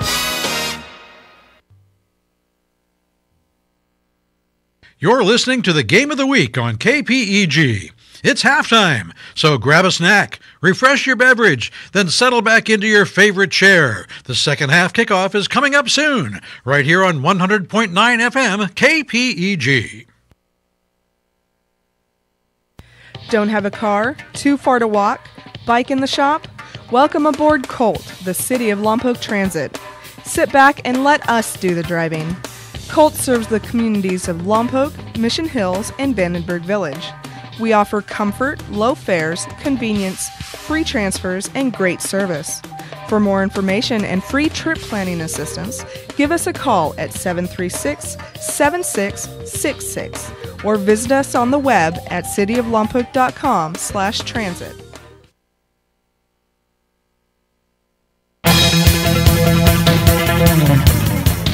Hi, I'm Samantha Scroggin, Community Relations Manager for the City of Lompoc, and let's tune in to what's happening in Lompoc. Our Lompoc Recreation Division is now registering for the Lompoc Turkey Trot, taking place Sunday, November 19th at the River Park Fitness Trail. Sign up at the Anderson Rec Center or visit cityoflompoc.com for details. The holidays are rapidly approaching. We are still accepting applications for our Lompoc Valley Children's Christmas Season Parade, taking place on Friday, December 1st. Applications will be accepted through November 20th. Contact our Lompoc Recreation Division to sign up. Applications for Santa visits are available online and in our recreation office. Cost per visit with Santa is just $30 for city residents and $36 for those living out of Lompoc. Visits with Santa will take place from December 15th through the 18th. Sign up now. Our Lompoc Recreation Division is leading an excursion to the Cambria Christmas Market on Saturday, December 2nd. Departure will be from the Anderson Rec Center, and cost is just $60 per person. Don't miss the fun. Remember to follow the City of Lompoc on social media, and be sure to watch our latest episode of Tune In Lompoc, available at thecityoflompoc.com and on Public Access TV in Lompoc. Thanks for joining us. We'll talk to you next time when we Tune In Lompoc.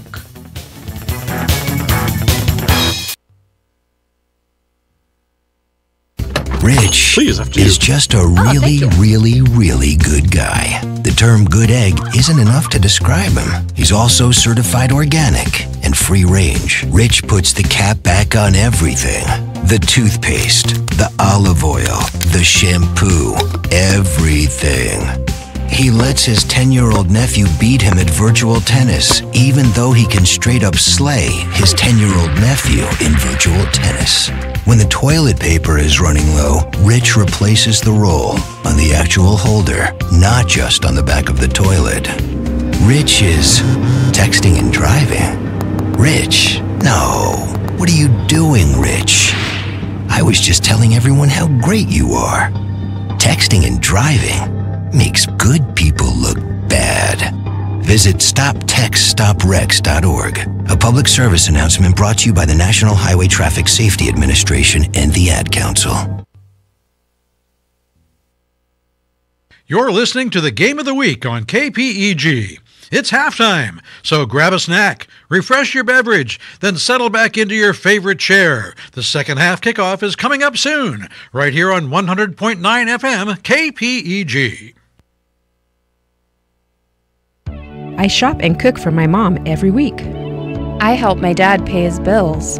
I take my wife to the doctor. Am I a caregiver? Are you caring for a senior parent, spouse, or friend? Do you spend time helping with meals, shopping, or personal care? Are you stressed? Do you have less time for yourself? You are not alone. Nearly 1 in 6 people in Lompoc are caregivers. Visit caringtogetherlompoc.org or call 925-9554. We hope you are enjoying KPEG's live coverage of this CIF Southern Section playoff game between the Camarillo Scorpions and the Lompoc Braves. If the Braves win tonight, they will advance to round 2 next week, when they will play the winner of the Villa Park El Toro game. Stay tuned to KPEG for time and location, but home or away, KPEG Radio will be there to bring you all of the exciting playoff action. Follow the Braves in their bid for a Division III championship, right here on the official home of the Lompoc Braves and your home for local sports, 100.9 KPEG. Dave, what are you doing? Just sending a gift to Dave 2037. Who? Me in the future. I save a little money from every paycheck as a gift to Dave 2037, so he can spend it on things like anti-gravity boots or a hologram Doberman, something cool like that. I think Dave 2037 deserves it. He worked hard. What are you getting Steve 2037? I guess I was thinking Steve 2037 would just fend for himself. Well, alright, but don't expect to be borrowing my anti-gravity boots. You want to have money in your future? You got to start saving now. Putting some money from every paycheck into a savings account or contributing to your 401k can make a big difference later. Put away a few bucks, feel like $1 million. For free ideas and easy ways to save, go to feedthepig.org. That's feedthepig.org. Hey, let's just hope Steve 2037 doesn't get his hands on a cool time machine, because he is going to come back here and knock some sense into you. This message brought to you by the American Institute of Certified Public Accountants and the Ad Council. Do you love to swim? Do you think about swimming even when you aren't swimming? Well, we've got a publication for you. A poolside publication. Just surf on over to the Lompoc Parks and Rec webpage and click on Poolside Publication. That's cityoflompoc.com/parks_rec. You can sign up to have Poolside Publication emailed to you every week. You'll stay up to date on the Lompoc Aquatic Center, get to know the staff, and learn a thing or two about water safety. That's Poolside Publication, brought to you by the Lompoc Aquatic Center.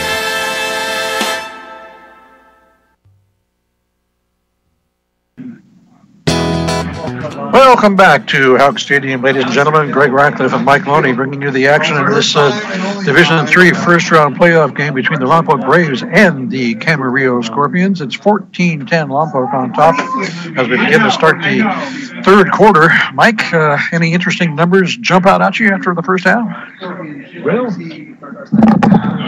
Well, it's interesting that we're not looking at a Braves offense taking the field with a running clock in the second half for the first time in the better part of a year.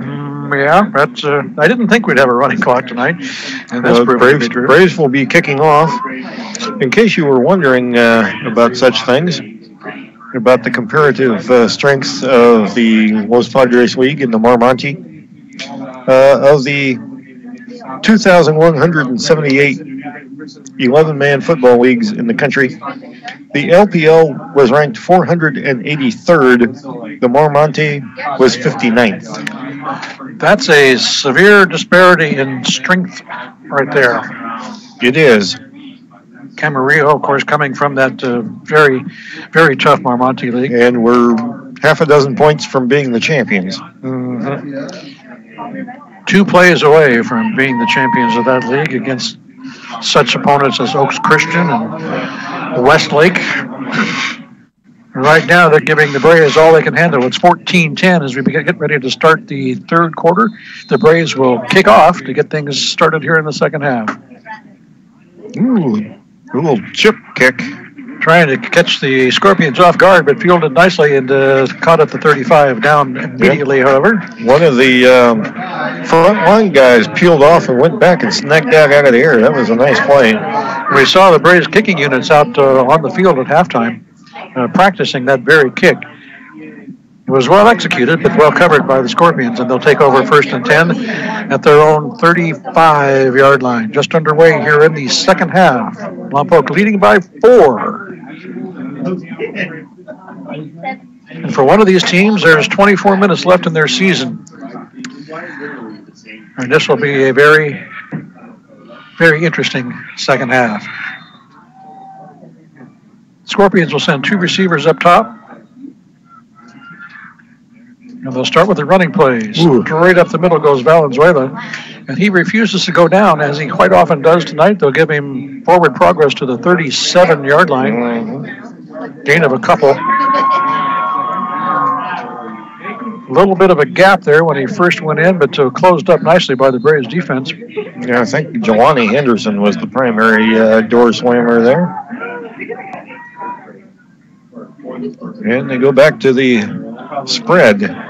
5 wide. Very spread. 4 here to the right, 1 up top. From the shotgun, looking to pass. Thrown and incomplete at the first down marker on the far sideline. Yeah. He tried to go to the guy up top, and it was excellent coverage, almost picked off. Dallas Canley over there in coverage for the Braves. It'll be a 3rd down and 8. Just underway here in the 3rd quarter. Braves leading 14-10 in this Division III first rounder. And very quickly, 3rd and 8 here for the Scorpions.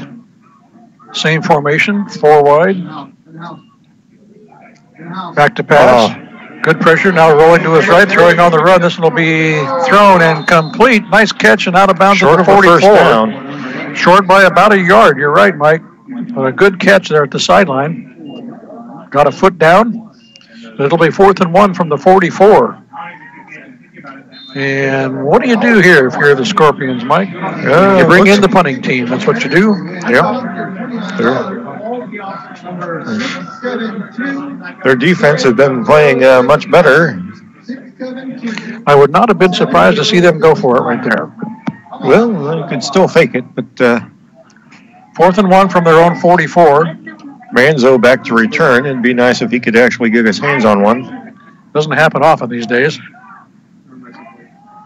Johnny standing back on his 20, and a flag comes in. Looks like we may have a delay.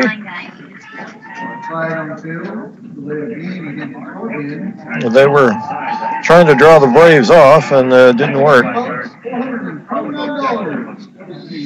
Smart play. I mean, 5 yards for the delay isn't going to make much of a difference on this, and if they got the Braves to jump, that'd be a first down. So. Yeah, good plan. This didn't work. 4th down. This time they'll kick it away. Ooh. Shamar Savage got in there some pressure. Manzo picks it up on the run at the 25. Trying to get some blockers. Bounces off. Jimmy Gardner out there was trying to get a block for him and falls down at the 32.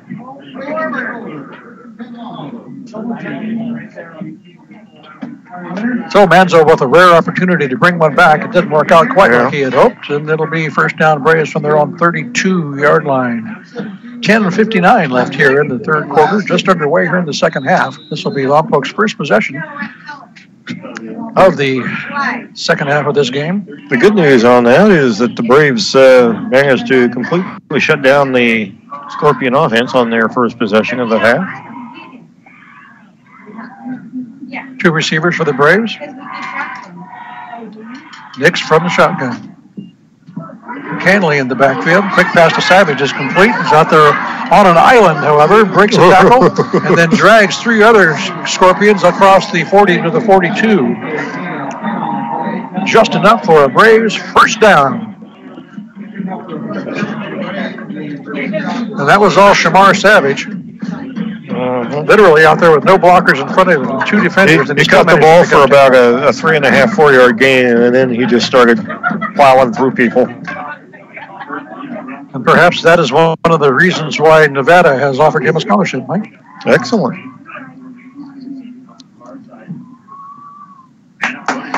Dallas Canley breaks through again. This time he gets touched, but he's going to make a big gain, still on his feet on the far sideline. Finally run out of bounds at the 37 or so. 35, looks like. Dallas Canley having a big night for the Braves on the ground. A couple of touchdowns and a big run there down to the 35. First down, Lompoc. Yeah, that's definitely an interesting change of pace. I mean, Tala's not slow, but you expect the bruising, bashing, bouncing bowling ball of death. And then all of a sudden, Dallas Canley comes cruising through, and he's like the Flash through there. Same passing, then not to Savage, complete. Breaks another tackle on his sideline. Is he in? Did he stay in bounds? Yes. He's touchdown, Braves, and a flag comes out after the play. What's that all about? The touchdown will stand.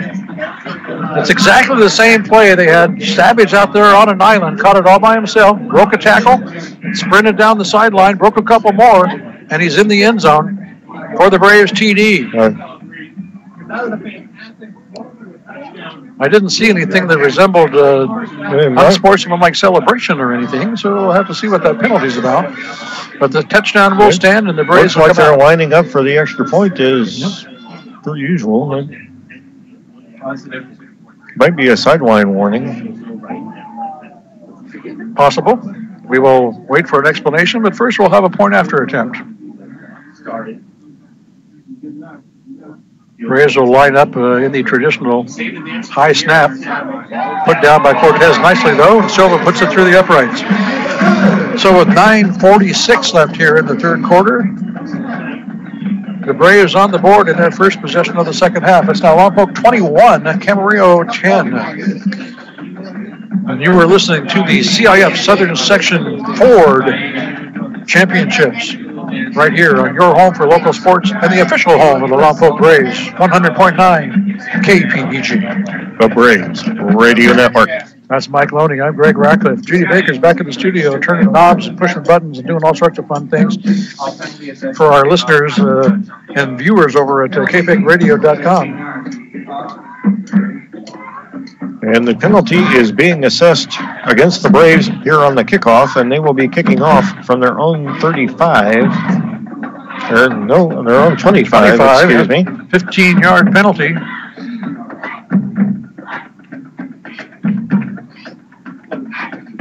So that's several instances of the Braves doing or saying something inappropriate over the course of the night. 21-10 now. The Braves with a little more comfortable lead, up 11 here with 9:46 left in the third quarter. I wouldn't get comfortable just yet. Yeah. So kicking off from the 25, deep man back inside his 30. Nice high end-over-end kick, fielded at the 24-yard line on the far hash mark. Oh, nice. Picks up a nice block, turns the corner, gets to the near side, and falls forward across the 35-yard line.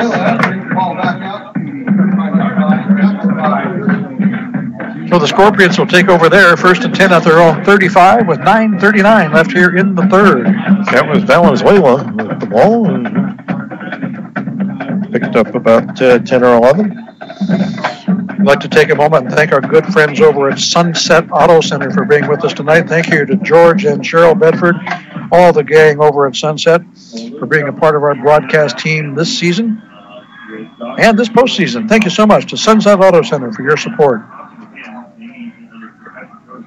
So 3 receivers up top. Valenzuela will sneak through a little gap and get forward to the 39-yard line. Gain of about 4 for number 43.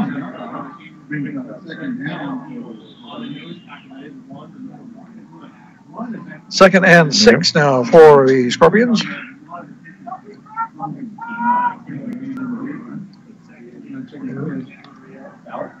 Two receivers up to the top side. One man in motion. Tight end switches from right to left. McNamara from the shotgun. Valenzuela gets tripped up in the backfield. And Luca Terra just shoved the center of the offensive line back, and Valenzuela was trying to move around to the left, and he tripped over the feet of about 4 offensive linemen. Yeah, Giovanni was back there in a hurry that time. I don't know that he ever actually made contact with Valenzuela, but he certainly disrupted everything. Certainly caused it anyway. 3rd down and 8 after a loss of 2. Quick screen to the far side, complete. Close to a first down, but short by about a yard or 2. Out to the 43, pickup of 6. It'll be 4th down and 2.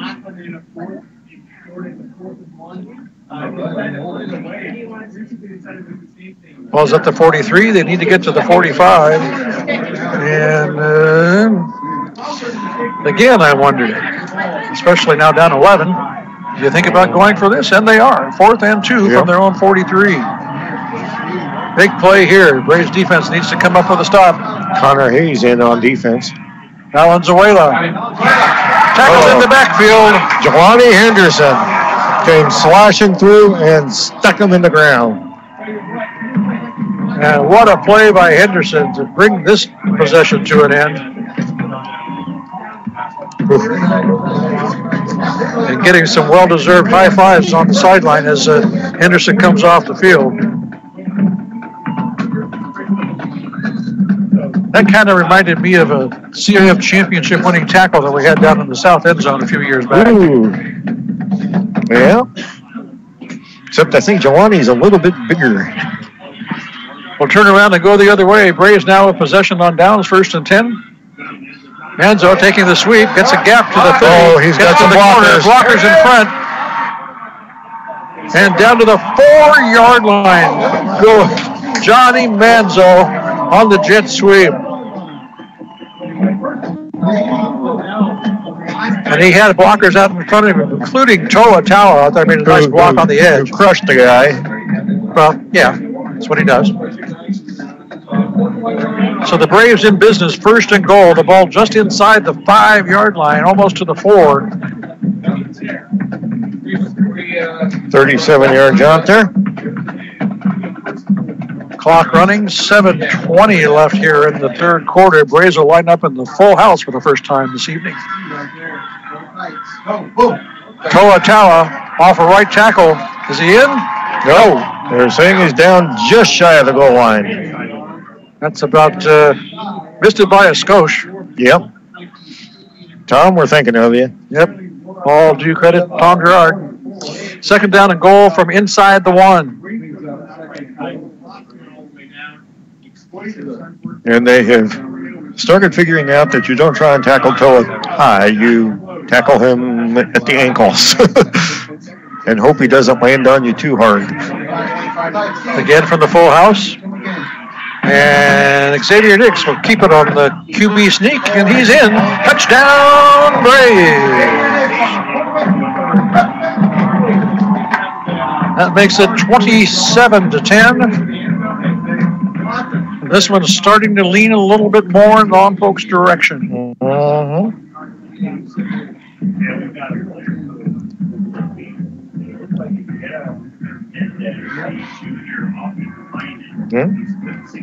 So, for the second time in a very short time span, the Rays will line up for a PAT.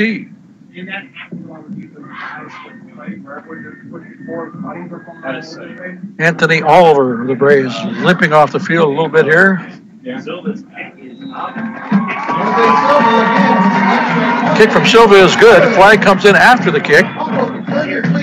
It is now 28-10. Lompoc on top. We'll check the penalty. There have been a lot of flags tonight, it seems like.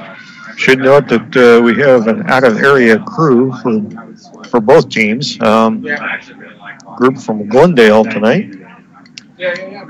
So this is their first time seeing anybody on either of these squads. He's talking to one of the officials pregame. Said it took him about 5 hours to get up here from Glendale today. Holding on the defense. On the point after. Likely to be assessed on the kickoff. 28-10 is our score. 6:34 left in the 3rd quarter. Braves leading here in this Division 3 Round 1 playoff game. You are listening to the CIF Southern Section Ford Football Championships on your home for local sports, 100.9 KPEG. The Braves Radio Network. We want to thank the Surf Connection for being kind enough to join us tonight. They've been with us all season long, stuck with us for the postseason, and we appreciate their support very much. Thank you so much to Robin, Dave, everybody at the SurfCon for helping us make these broadcasts a reality. The Surf Connection. SurfCon, that sounds like a really good convention. SurfCon. So they will put 15 yards. Actually, personal foul, I guess it was. And the Braves will be kicking off from the Camarillo side of the 50 at the Scorpion 45. And this one will go into the end zone, through the uprights. It's good. Always thought you got to get a point for that or something. Right? Yeah. Make them start from the 10 or something. Yeah, something. Anyway, touchback will put the Scorpions at the 20-yard line. First down from there. 6:34 left here in the third. Lompoc increasing its lead. It's now 28-10 Braves.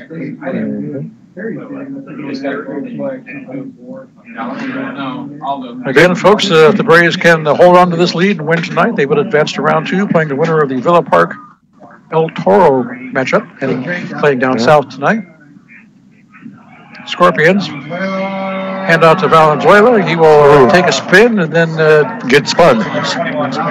Corkscrew down into the ground at the 21 after a gain of 1. Yeah, he got the Cortez treatment.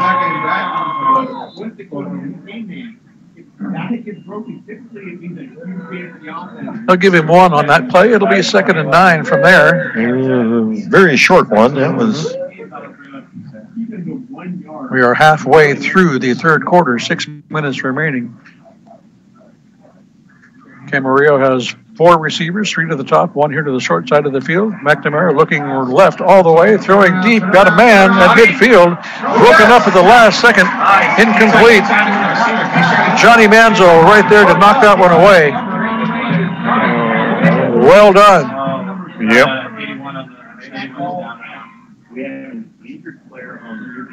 We have a Scorpion down at the 35, our first injury of the night.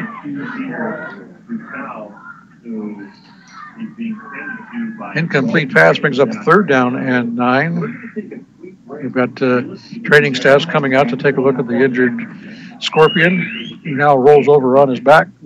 Seems to be moving everything, so that's always a good sign.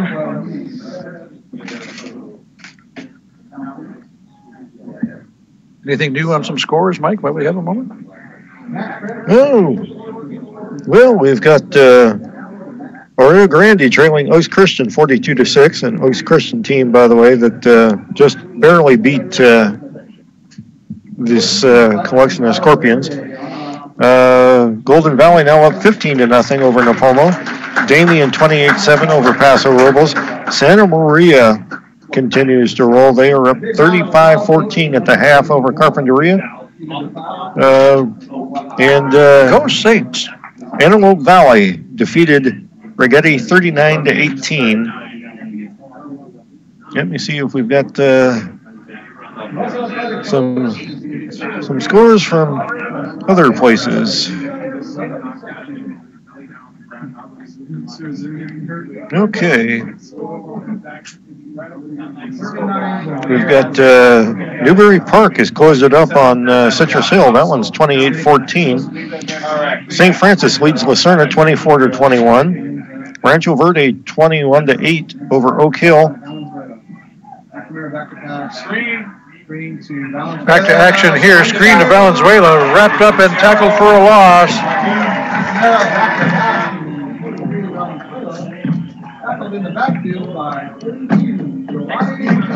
Guess who that was? Lucatero back there to stuff that one out again. And the Braves D coming up big.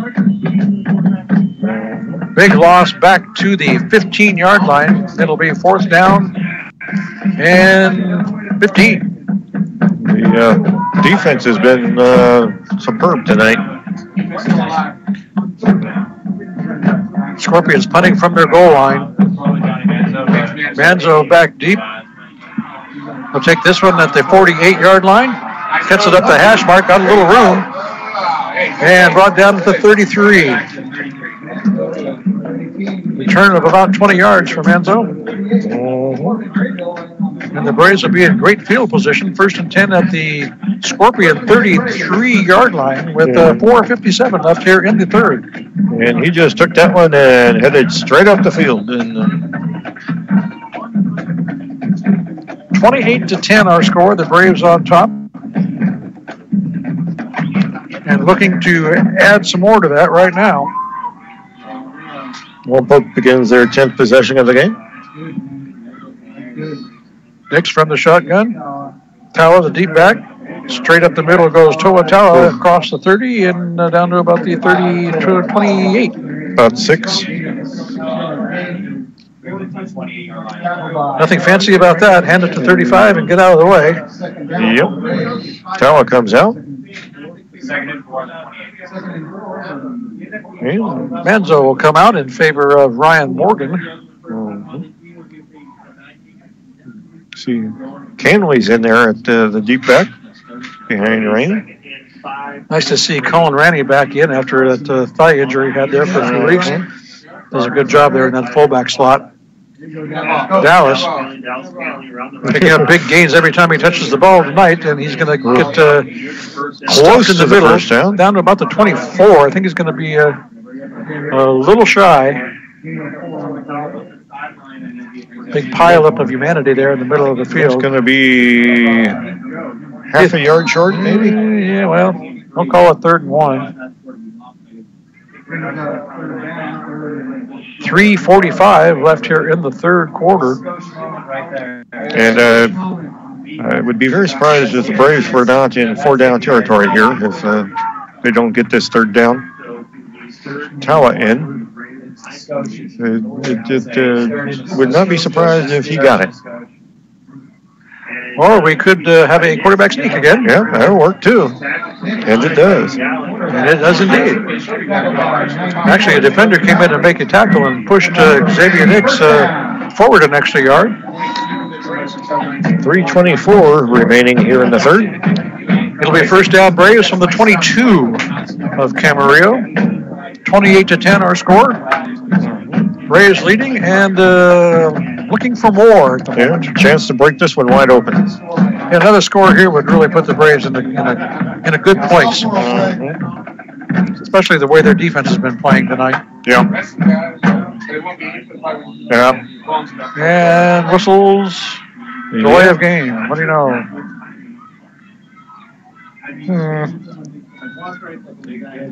Yeah, that was a play that was ill-fated from the get-go because they were hurrying to try and get it going, and they had half the offensive line moving, and that was... So there's some things that the Braves could use to clean up here, I think. Yeah, they could use an iron or two. 1st down and 15 now. The ball back at the 27. Tawa in the backfield with Nix. Manzo in motion. Fake to both of them. Nix throws across. Savage complete on the crossing pattern. But they can't get any forward progress after that. Down at about the 15. Kind of had to wait for the pass, and he was kind of bent over and running backwards when he caught it. But they get him out to the 16-yard line. It'll be 2nd down and about 4. Still a pickup of 11. One sneeze at that, although it's about 10 yards short of the average that Lompoc's been putting up this year on pass completions. Toa Tawa straight up the middle. Inside the 10, down to about the 8. Should be a 1st down for Lompoc. And the offensive line just blew a hole for him that time. That was impressive. What's amazing to me about Toa Tawa, well, there's a lot of things, but the speed he can generate from just... oh, yeah. He goes from 0 to 60 in about a second and a half. He's only about 6 yards deep, and by the time he gets to the line of scrimmage, he's already going 100 miles an hour. 1st and goal, Braves. Ruben Cortez runs over 1, 2, 3 Camarillo Scorpions in the way, and Ruben says, I don't think so. Touchdown, Braves. Good to see Ruben get in the end zone. Way to go, kid.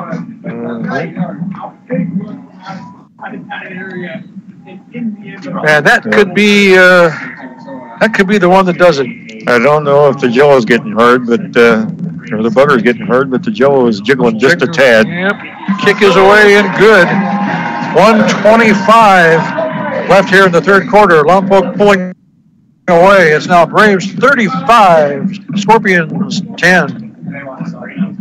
You are listening to the CIF Southern Section Ford Football Championships right here on your official home for Lompoc Braves football and your home for local sports, 100.9 KPEG. The Braves Radio Network. That's Mike. I'm Greg. Judy's back in the studio, and we are having a blast bringing you some division playoff game tonight.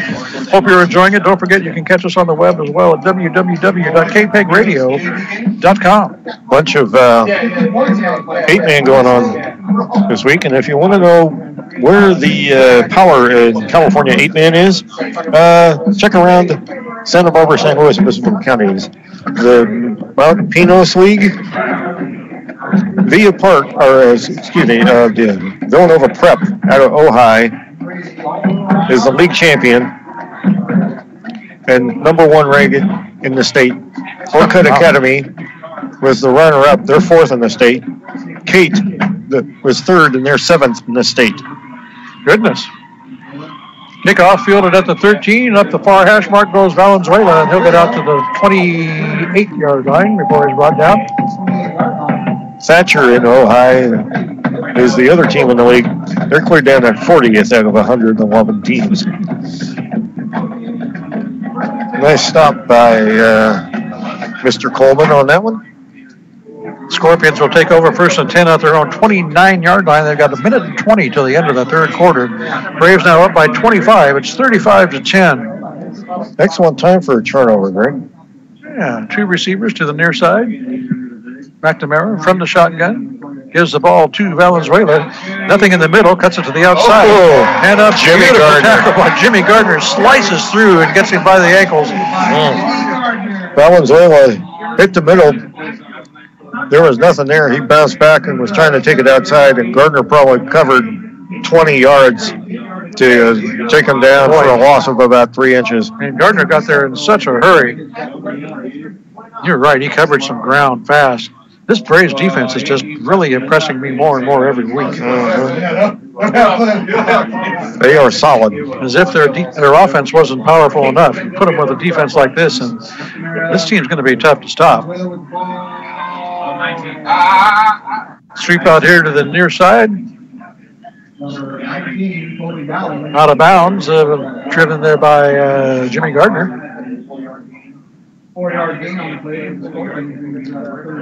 It'll be out to the 30, they're going to put it 33. Scorpions starting to run out of time here.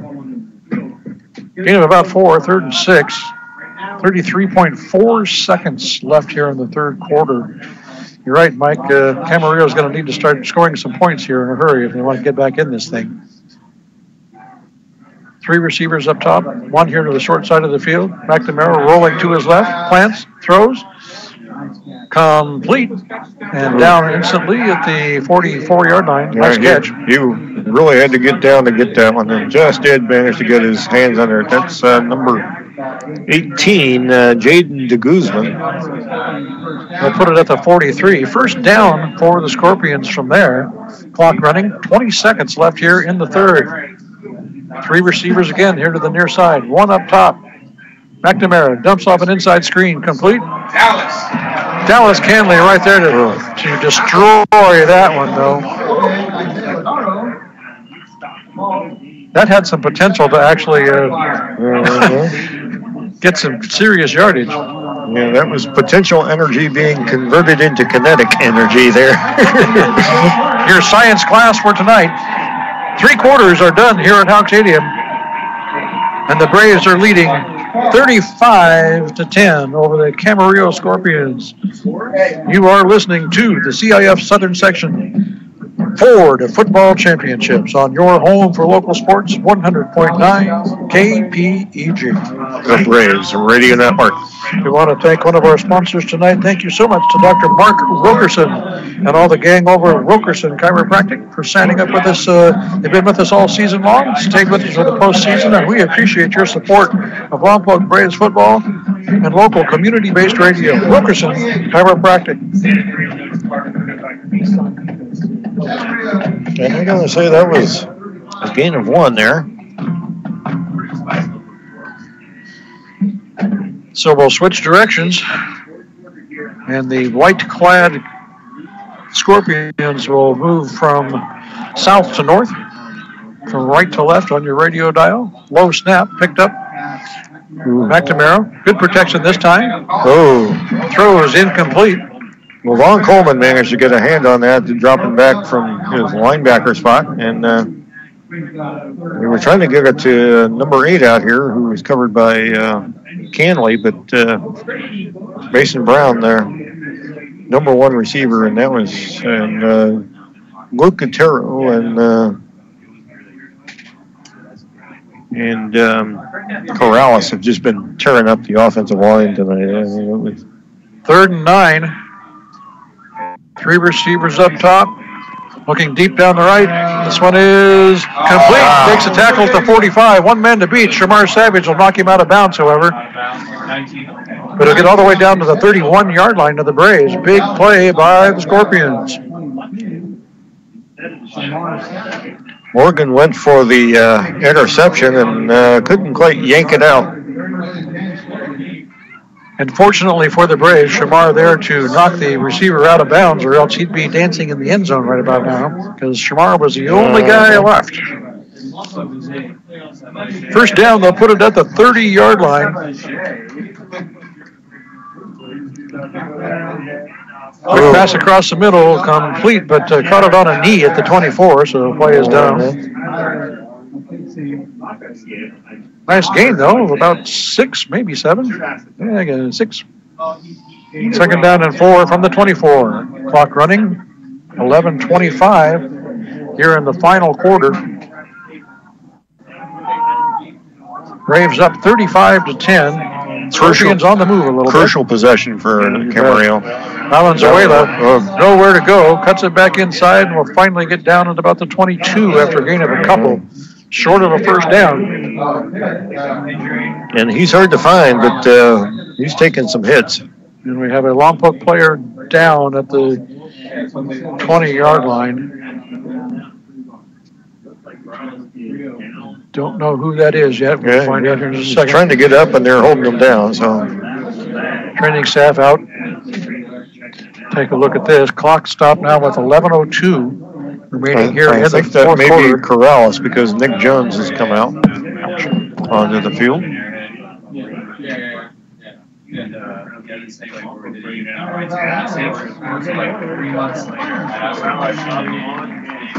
Yep, Jesus Corrales, he is up and jogging off the field, however. That is terrific news.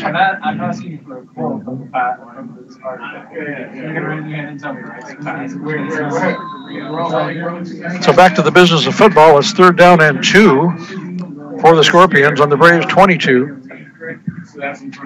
I wouldn't be surprised if the Scorpions in 4-down territory for the rest of the night. 1 receiver way out on the far hash mark.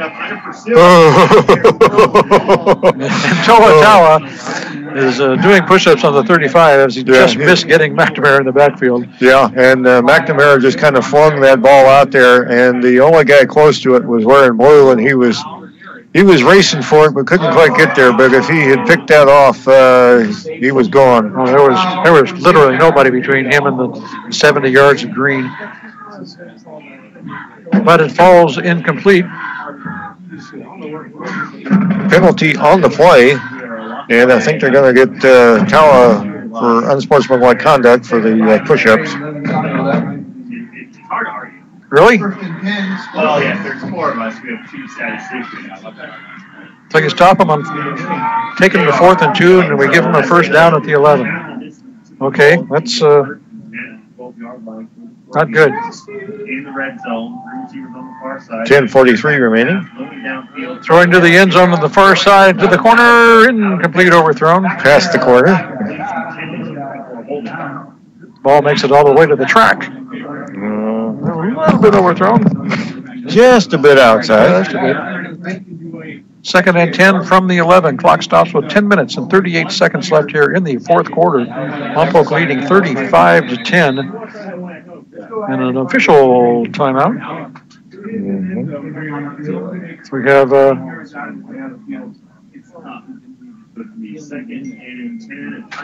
That's is that Toa Tawa on the end zone and coverage who has not gotten up yet? I do not want to hear that. Yeah.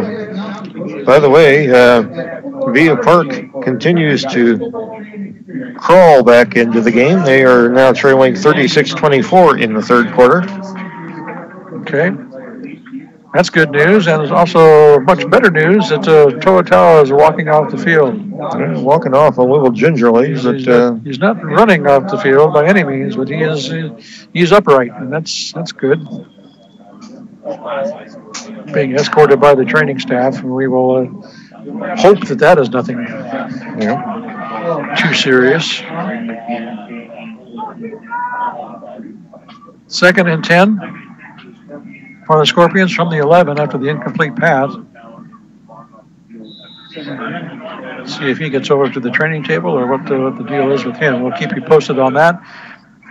McNamara under center, rolls right. Chased by Giovanni. Ooh, and takes a vicious hit. Oh, they're going to throw a flag on that. Oh, my gosh. Oh. Took a savage hit. And the Lompoc faithful have not been pleased by several of the officiating rulings here tonight. No.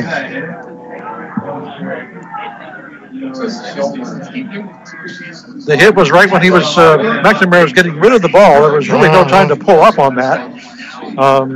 The pass is incomplete. The flag is on the 18-yard line. Here's the official call. Well, we're still waiting for the official call. Well, Napomo finally scored, but they lose the game 15-2 to Golden Valley. So the Titans are done with their season. Personal foul, Braves. That's what we were afraid of after a discussion. And that'll be the first down, I believe. Or their sticks are showing second down, but they put the ball at the 6-yard line.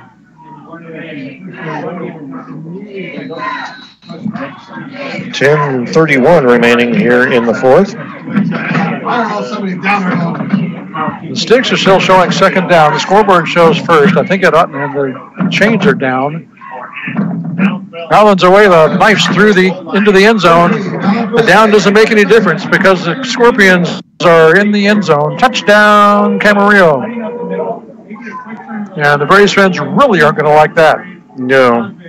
They are voicing their displeasure as we speak. 10:27 left in the fourth. It's now Lompoc 35, Camarillo 16 with the point after coming up. And the Braves had a 4th and 2 that the Scorpions were looking at. Kick is away and good. So with 10:27 left in the game, it's now Lompoc 35, Camarillo 17. You are listening to the CIF Southern Section 4 to Football Championships right here on your official home for Lompoc Braves football and your home for local sports, 100.9 KPEG. 11 o'clock at night, 1 minute left.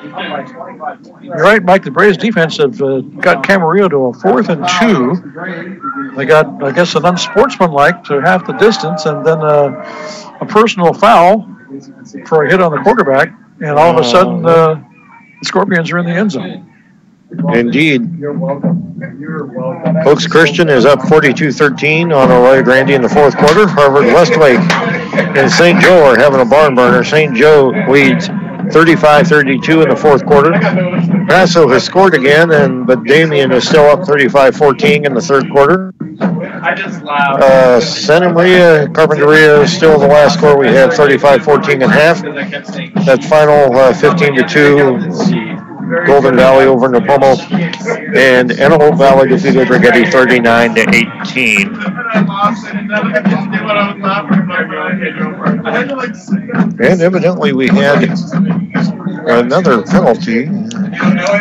Scorpions kicking off once again from the Braves 45. The Braves have been besieged with 15-yard penalties tonight. I have a feeling they may talk about it a bit in practice this week. Well, they were supposed to have been talking about it last week as well, according to Coach. Kickoff from the Braves 45. Had kind of some issues with that last week in the big game. And the good news is, guess who was back? Canley back deep. The ball goes into the end zone for the touchdown.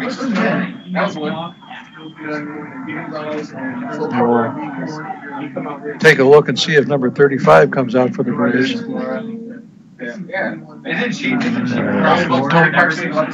Looking for the hair. I don't see him anywhere. I don't see.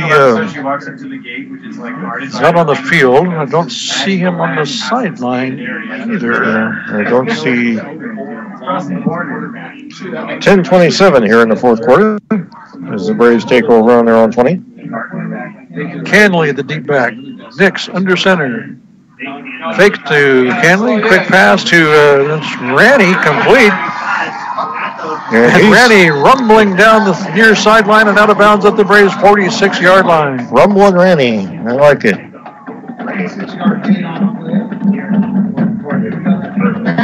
Colin Ranny for 26. And a first down, Lompoc.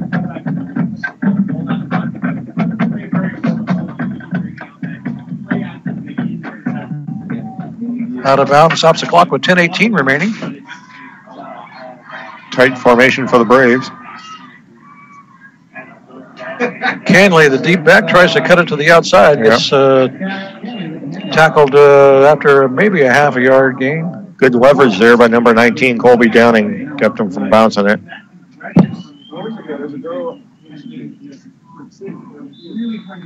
I'm going to call that no gain. 2nd and 10 from the 46.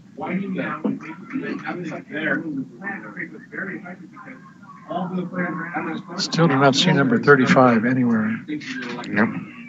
I didn't see him go off the field either. Well, I'm looking for Tom, and I think that Tom over there on the left. I'm not sure. Ooh. Ruben tries to pound it up the middle and gets pounded himself. Loss of a yard for Cortez back to the 45, and it'll be 3rd and 11 for the Braves. Clock running, approaching the 9-minute mark here in the fourth. Cortez, Gardner, and Ranny out. Morgan and Coleman in, among others. Canley stays in as the back. Nix comes in with the play. So on 3rd and long. 2 wide each side.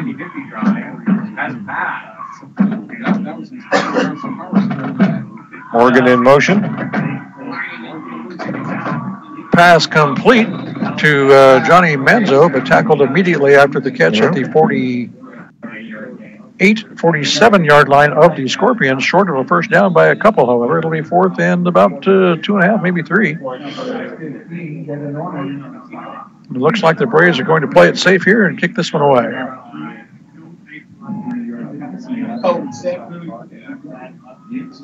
Under other circumstances, the Braves would quite often go for that.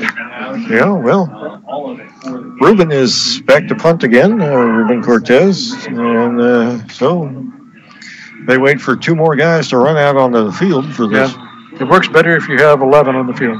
And we've got whistles. Another delay of game against the Braves. Yeah. That's getting to be a habit tonight. There's been a lot of confusion on substituting players for Lompoc this evening. A couple of delays and one timeout to avoid another one. So 4th down and about 8 now. Cortez from his 35. Another beautiful booming kick by Ruben. Bounces at the 5 and rolls into the end zone for the touchback. And Ruben throwing his hands up in the air saying, hey, somebody touch that thing. Look at that. Somebody stop it like it's about to one. What a beautiful kick by Cortez. That one flew about 50 yards in the air. And then rolled another 10, unfortunately. So the Scorpions will take over 1st and 10 at their own 20 after the touchback. They've got 7:55 left in the game. Braves leading 35-17, and they need some points in a hurry. 4 receivers set for Camarillo. Looking right, throws complete on a slant and tackled at the 29-yard line. Savage on the stop for the Braves. Pickup of about 9. 8.5. Something like that. 2nd and short. Scorpions in semi-hurry up.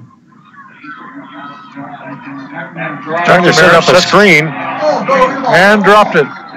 Incomplete pass. It wasn't going anywhere anyway. There were 4 Braves around where that ball was headed, including Jelani Henderson and Lucatero and Dallas Canley and I think Coleman. But that play was doomed. Might have been just as well that it was incomplete. They didn't lose any yardage that way. Yeah. 3rd down and 2 from the 28. 2 receivers here to the near side. 1 up top. They'll go to the ground game with Valenzuela. The Braves are there to stop him after a gain of 1. He's going to be short of a first. Might have been lost a little bit there. Yeah, no, they're going to give him forward progress to the 29. We'll call it 4th and 1. But 4 down territory here for the Scorpions, I would think. 6:45 and counting. Well, as you said, they're 4 downs the rest of the game because this is their season. 2 receivers, quick pass. Oh! Knocked away, incomplete. I think Ruben got a hand on that. That was picked. Morgan grabbed it. Did he? Oh, well, either way, it's Lompoc ball because that was 4th down. Yeah, they're spotting at the 29, so it was incomplete. Okay. I'm pretty sure Ruben Cortez got a hand on that ball as it was going by. Hey, I'll figure it out. The Braves will take over on downs 1st and 10 at the Camarillo 29-yard line with 6:36 left in the 4th. 12th possession for the Braves, and they can, I think, slam the door here. This one would ice it.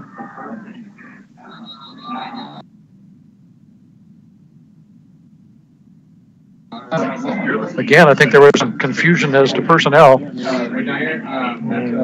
Jimmy Gardner was trying to run off the field before the play got started, and Coach Jones just has to call a timeout. We're looking at an illegal substitution penalty there. Yeah.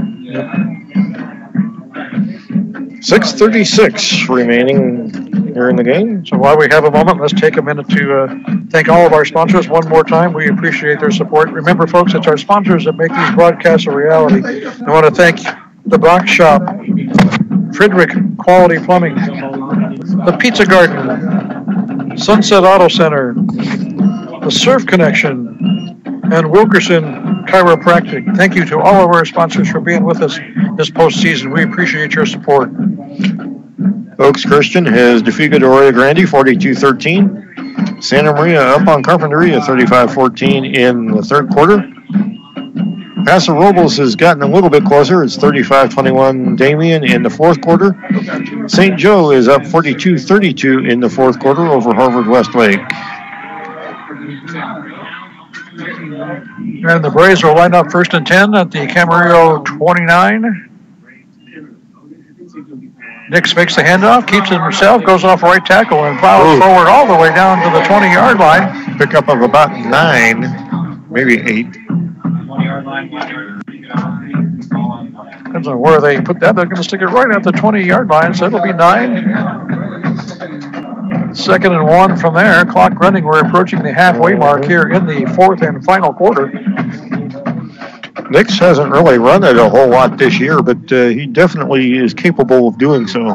Pretty successful when he does. Second and short for the Braves. Nix from the shotgun. Manzo in motion. I think that was Ruben. Ruben up the middle for a first down to about the 17. Ruben Cortez. Clock continues to run under 6 minutes now. The Braves going to eat up some grass, maybe eat up some clock, maybe put some more points on the board and put this one in the win column.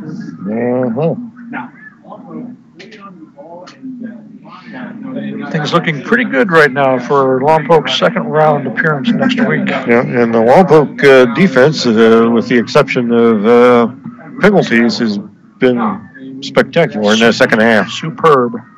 Pitch to Canley. Got some blockers out in front of him on the left side, and a flag comes flying in. And Canley gets out of bounds inside the 5 and about it's the a 1. holding call thrown by the back judge. So a nice run by Dallas Canley will be negated by a holding penalty. Dallas will come out, and the ball will be moved all the way back to the 26-yard line.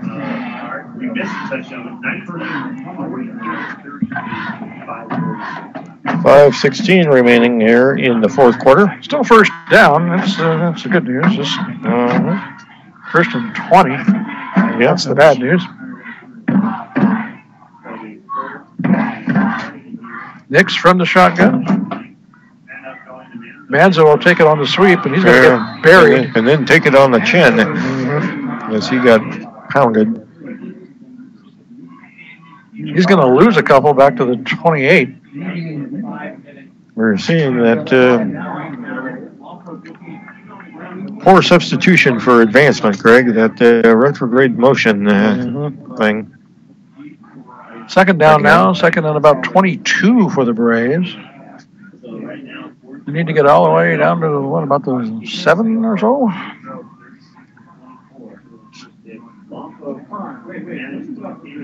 Savage out wide to the top. Looks like Ryan Morgan here to the near side. Ruben Cortez, the deep back, bounces it outside, or tries to anyway, and he's going to get slung down for maybe a loss of another yard.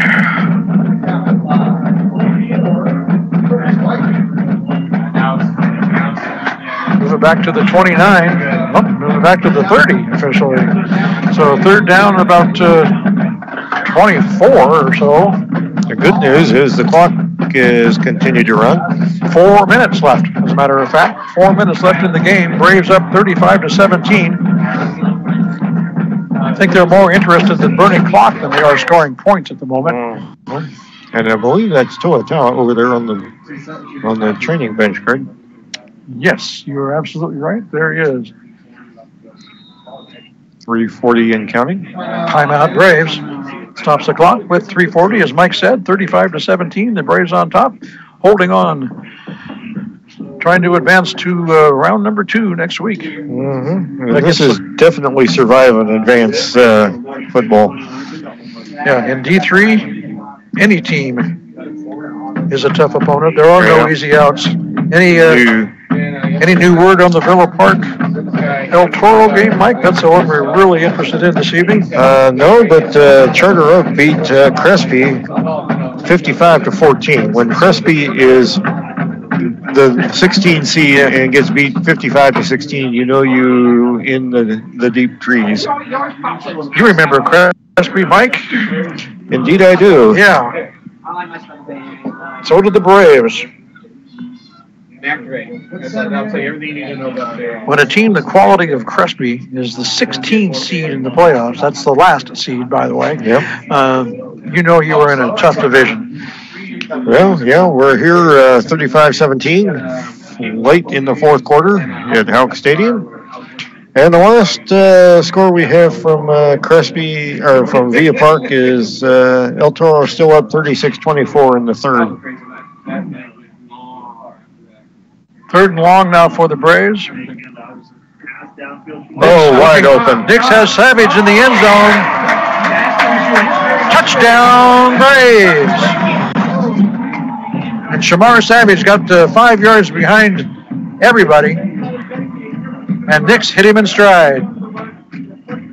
And that will do it. 41-17 with the point after coming up. If the Braves can do that consistently, look out. They have a shot. Point after coming up. Kick is away. Kick is good. 3:35 left in the game. It's now Lompoc 42, Camarillo 17. Yeah, might shake up some people down south a bit, but I tell you, this Camarillo team is going to be interesting next year. Oh, with all the sophomores they have on this squad? Bunch of sophomores. They have, on the 76 guys they have on the roster tonight, 26 are sophomores, 6 are freshmen. This is a good football team right now. They were down last year. They had a 2-8 season last year. 2 years ago, in 2015, they were 15-1 and lost in the state championship game. You're a pretty good team, and the only game you lose is the state final. Yeah. But it looks like the Scorpions are going to come up a little bit short here tonight. The Braves on top 42-17, and looking at a possible road trip next week, depending on the final there at Villa Park El Toro. We'll try and get you posted on that one before we go off air tonight, if we can get some more information. A little squibber kick here, bobbled and picked up at the 15-yard line. Got a little seam up the far hash mark and across midfield into Lompoc territory down to the 48. Nice form tackle by number 10 for the Braves there, Jacob Taylor Cruz. So the Scorpions will take over with great field position at the Brave 48, but the clock is their enemy at this point. 3:26 remaining here in the fourth. And they're down a bunch. 42-17 the score. The Braves on top. And they've started at least half their 12 possessions tonight in Braves territory. But the Braves defense has, for the most part, been able to keep them out of the end zone. Quick pass, incomplete. Forward pass, it was incomplete. Covered there by Coleman and Canley. Yeah, and that was that quick screen outside, and it was going nowhere. Another one of those plays where it was probably the best outcome to have not made the catch. Second and 10 from the Brave 48. Clock stop with 3:21 left. And I think he heard some footy prints coming. Valenzuela, nowhere to go and nowhere to hide. Yeah, he got stacked up at the line, and that looked like Coleman came in there, who was headed for the quarterback, and U-turned and grabbed him from behind. They'll give him a yard to the 47, but that's all. It'll be 3rd and 9. Clock running, under 3 minutes remaining. The Scorpions in no real hurry here. I think they may see the writing on the wall. Westlake up 32-27 over Palos Verdes, and Hart beat Sierra Canyon 21-7. Wow. Low snap, fielded by McNamara. He's rolling out to his left. And running for his life. Drops it off to number 8 there. Complete to Mason Brown, out of bounds at about the 41. Short of a first down, however. They forced down at about 3.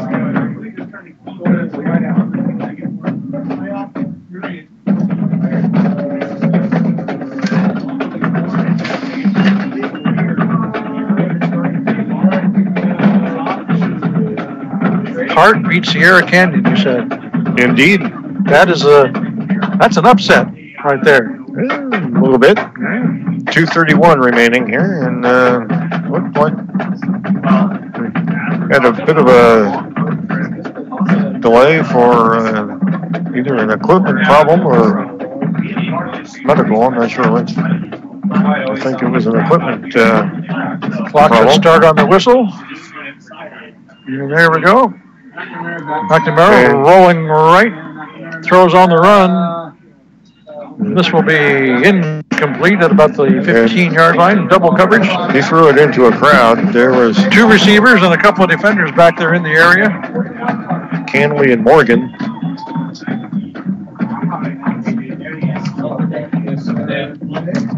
And turnover on downs. 4th down incompletion will give the Braves the ball with 2:25 left. 1st and 10, Lompoc at their own 41, and all they've got to do is get a first down or two, and this one will be history.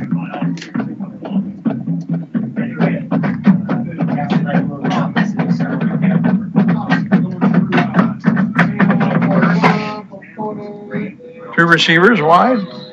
Canley the deep back, and whistles. What do we got now? The Scorpions call timeout. 2:25 here. A minute.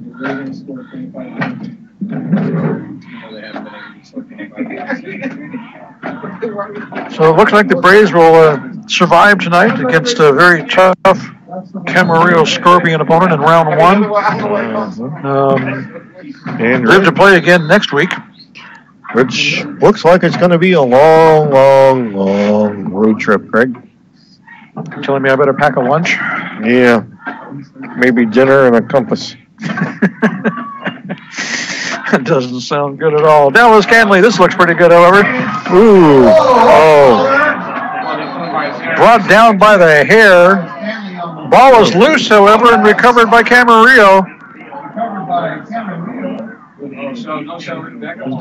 Dallas and flags coming out. And this is going to be another unsportsmanlike against the Braves, I think. There's some people upset about the way Dallas Canley got tackled. Unsportsmanlike Braves. Dallas Canley literally got tackled from the back by the hair, and the Lompoc bench not appreciative at all. And once again, even though the Braves are going to win this thing, Lompoc fans unhappy. 15-yard penalty added to after the fumble recovery, and now Camarillo has the ball all of a sudden, 1st and 10 at the Lompoc 43. Too little, too late, probably, but see what they can do with it. And more whistles. And a timeout call by the Braves. Nobody wants this game to end, Mike. And looked like the Braves only had 10 guys out there. Well, Dallas is probably still trying to find his hair.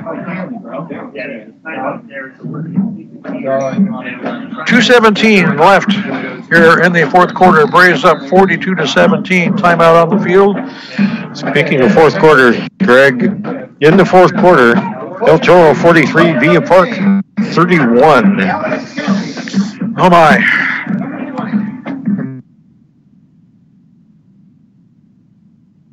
Remember, here at Houck Stadium for round 2. Del Toro hangs on. Lompoc is on the road against a tough second-round opponent in the middle of the LA Basin. Or somewhere in that neck of the woods. You're right, Mike. I'm going to need a compass to find that one. Now we're back to action. 1st down. Fumble. Ball is loose, and the Braves have got it. Lompoc ball at the 41. That was number 29 for the Scorpions. Who took that one? Zane Hines. Leandre Coleman on the ball. And he got popped. Coleman limping off a little bit. He was the man that covered up the loose ball. The Braves have got it back at the 41, and now maybe they can run out the clock.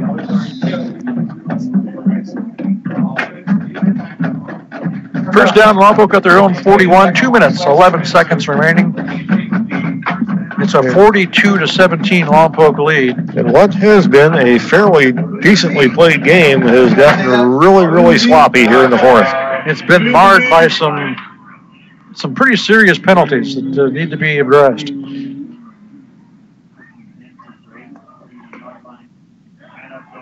Ooh. And we're seeing some substitutions here for the Braves. Nick Dominguez, number 31, and the carry for the Braves that time. Right up the middle, picks up about 7. Dominguez will stay in the game.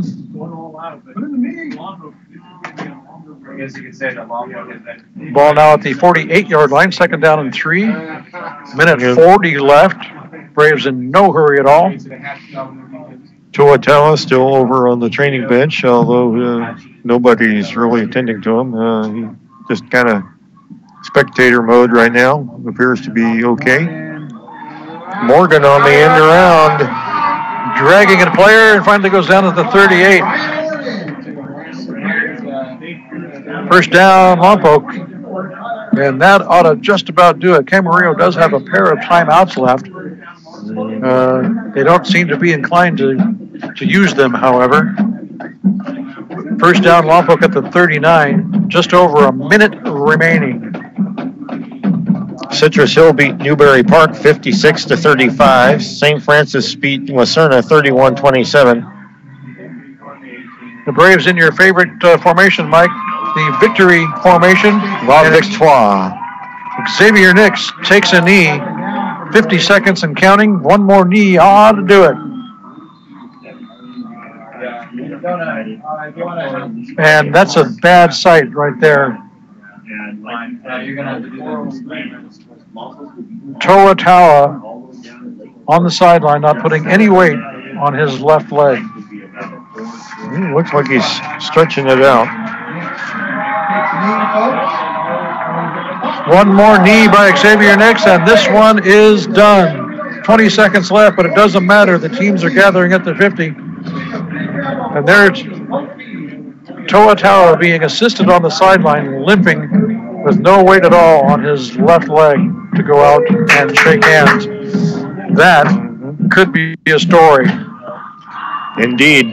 And there's the final buzzer to take us to our final score, which is Lompoc 42, Camarillo 17. The Braves are on to round 2. The only question remaining is who and where.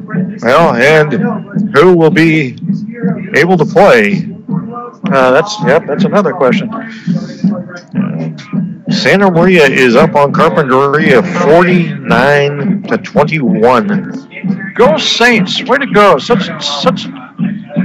So great to see the Santa Maria team relevant again. And St. Joe leads Harvard Westlake 49-38. Go Knights! Yeah, be some celebrating in the Santa Maria Valley tonight. Well, there was a reason to celebrate here at Houck Stadium too, but there's some reason for concern as well with Toa having some sort of an injury to his left leg, and the Lompoc coaching staff having to address some penalty issues that I think have gotten pretty serious with unsportsmanlike conducts and personal fouls and all sorts of flags flying all over the place that should not be there. Maintaining your composure when your opponents are doing evil things to you is difficult, but it's sometimes necessary. And they lost it a little bit tonight. But I can't say enough about the Braves' defense here tonight, Mike. Yeah. They stepped up and just took it to them. When they weren't surrendering penalty yardage, they played lights out. Camarillo spent most of their night on the Lompoc side of the 50, but still couldn't get in the end zone often. And both touchdowns were set up by penalties.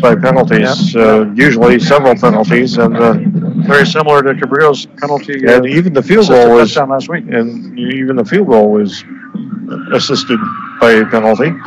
So. Well, we congratulate the Camarillo Scorpions on a terrific year and a great game here tonight. They just came up against a tougher, stronger, better Lompoc Braves football team. Yep, and they were never able to figure out the Braves running game in its totality. They had a bit of success here and there, but the Braves' offensive line was punching some holes, and the Braves had the speed to exploit it. Indeed. Well, the Braves are on to round 2. Yeah. Sheldon Dallas Canley, excuse me. There you go. By the way, named player of the game. I can't argue with that. A couple of TDs and some good runs. Not good night for Dallas and the Lompoc Braves. Once again, the Braves will be looking more and more like on the road to El Toro next week. Stay tuned to KPEG for the official word on that. We'll have that all available for you in the coming days. So stick with us here at 100.9 FM for an update on that. Wherever it is, we'll be there. We'll be there, regardless. If it's Villa Park here, we'll be here. If it's El Toro there, we'll be there as well. We'll pack our lunch and our dinner and our compass and our blankets, and we'll go for it. Might be a little bit grumpier if it's there. We'll do our best. But stay tuned here to KPEG. We're going to cover the Lompoc Braves for the rest of the postseason for as long as they go, no matter where they go. We will be with you. The official home for Lompoc Braves football right here at 100.9 KPEG. So Braves Radio Network. Yeah. So for Judy Beck in the studio and Mike Loney to my right, my name is Greg Ratcliffe. Thank you so much for being with us tonight. We appreciate you coming along. Stick with us next week for round 2 of the CIF Southern Section Division 3 Florida football playoffs right here on your home for local sports, 100.9 KPEG. See you next week, everybody.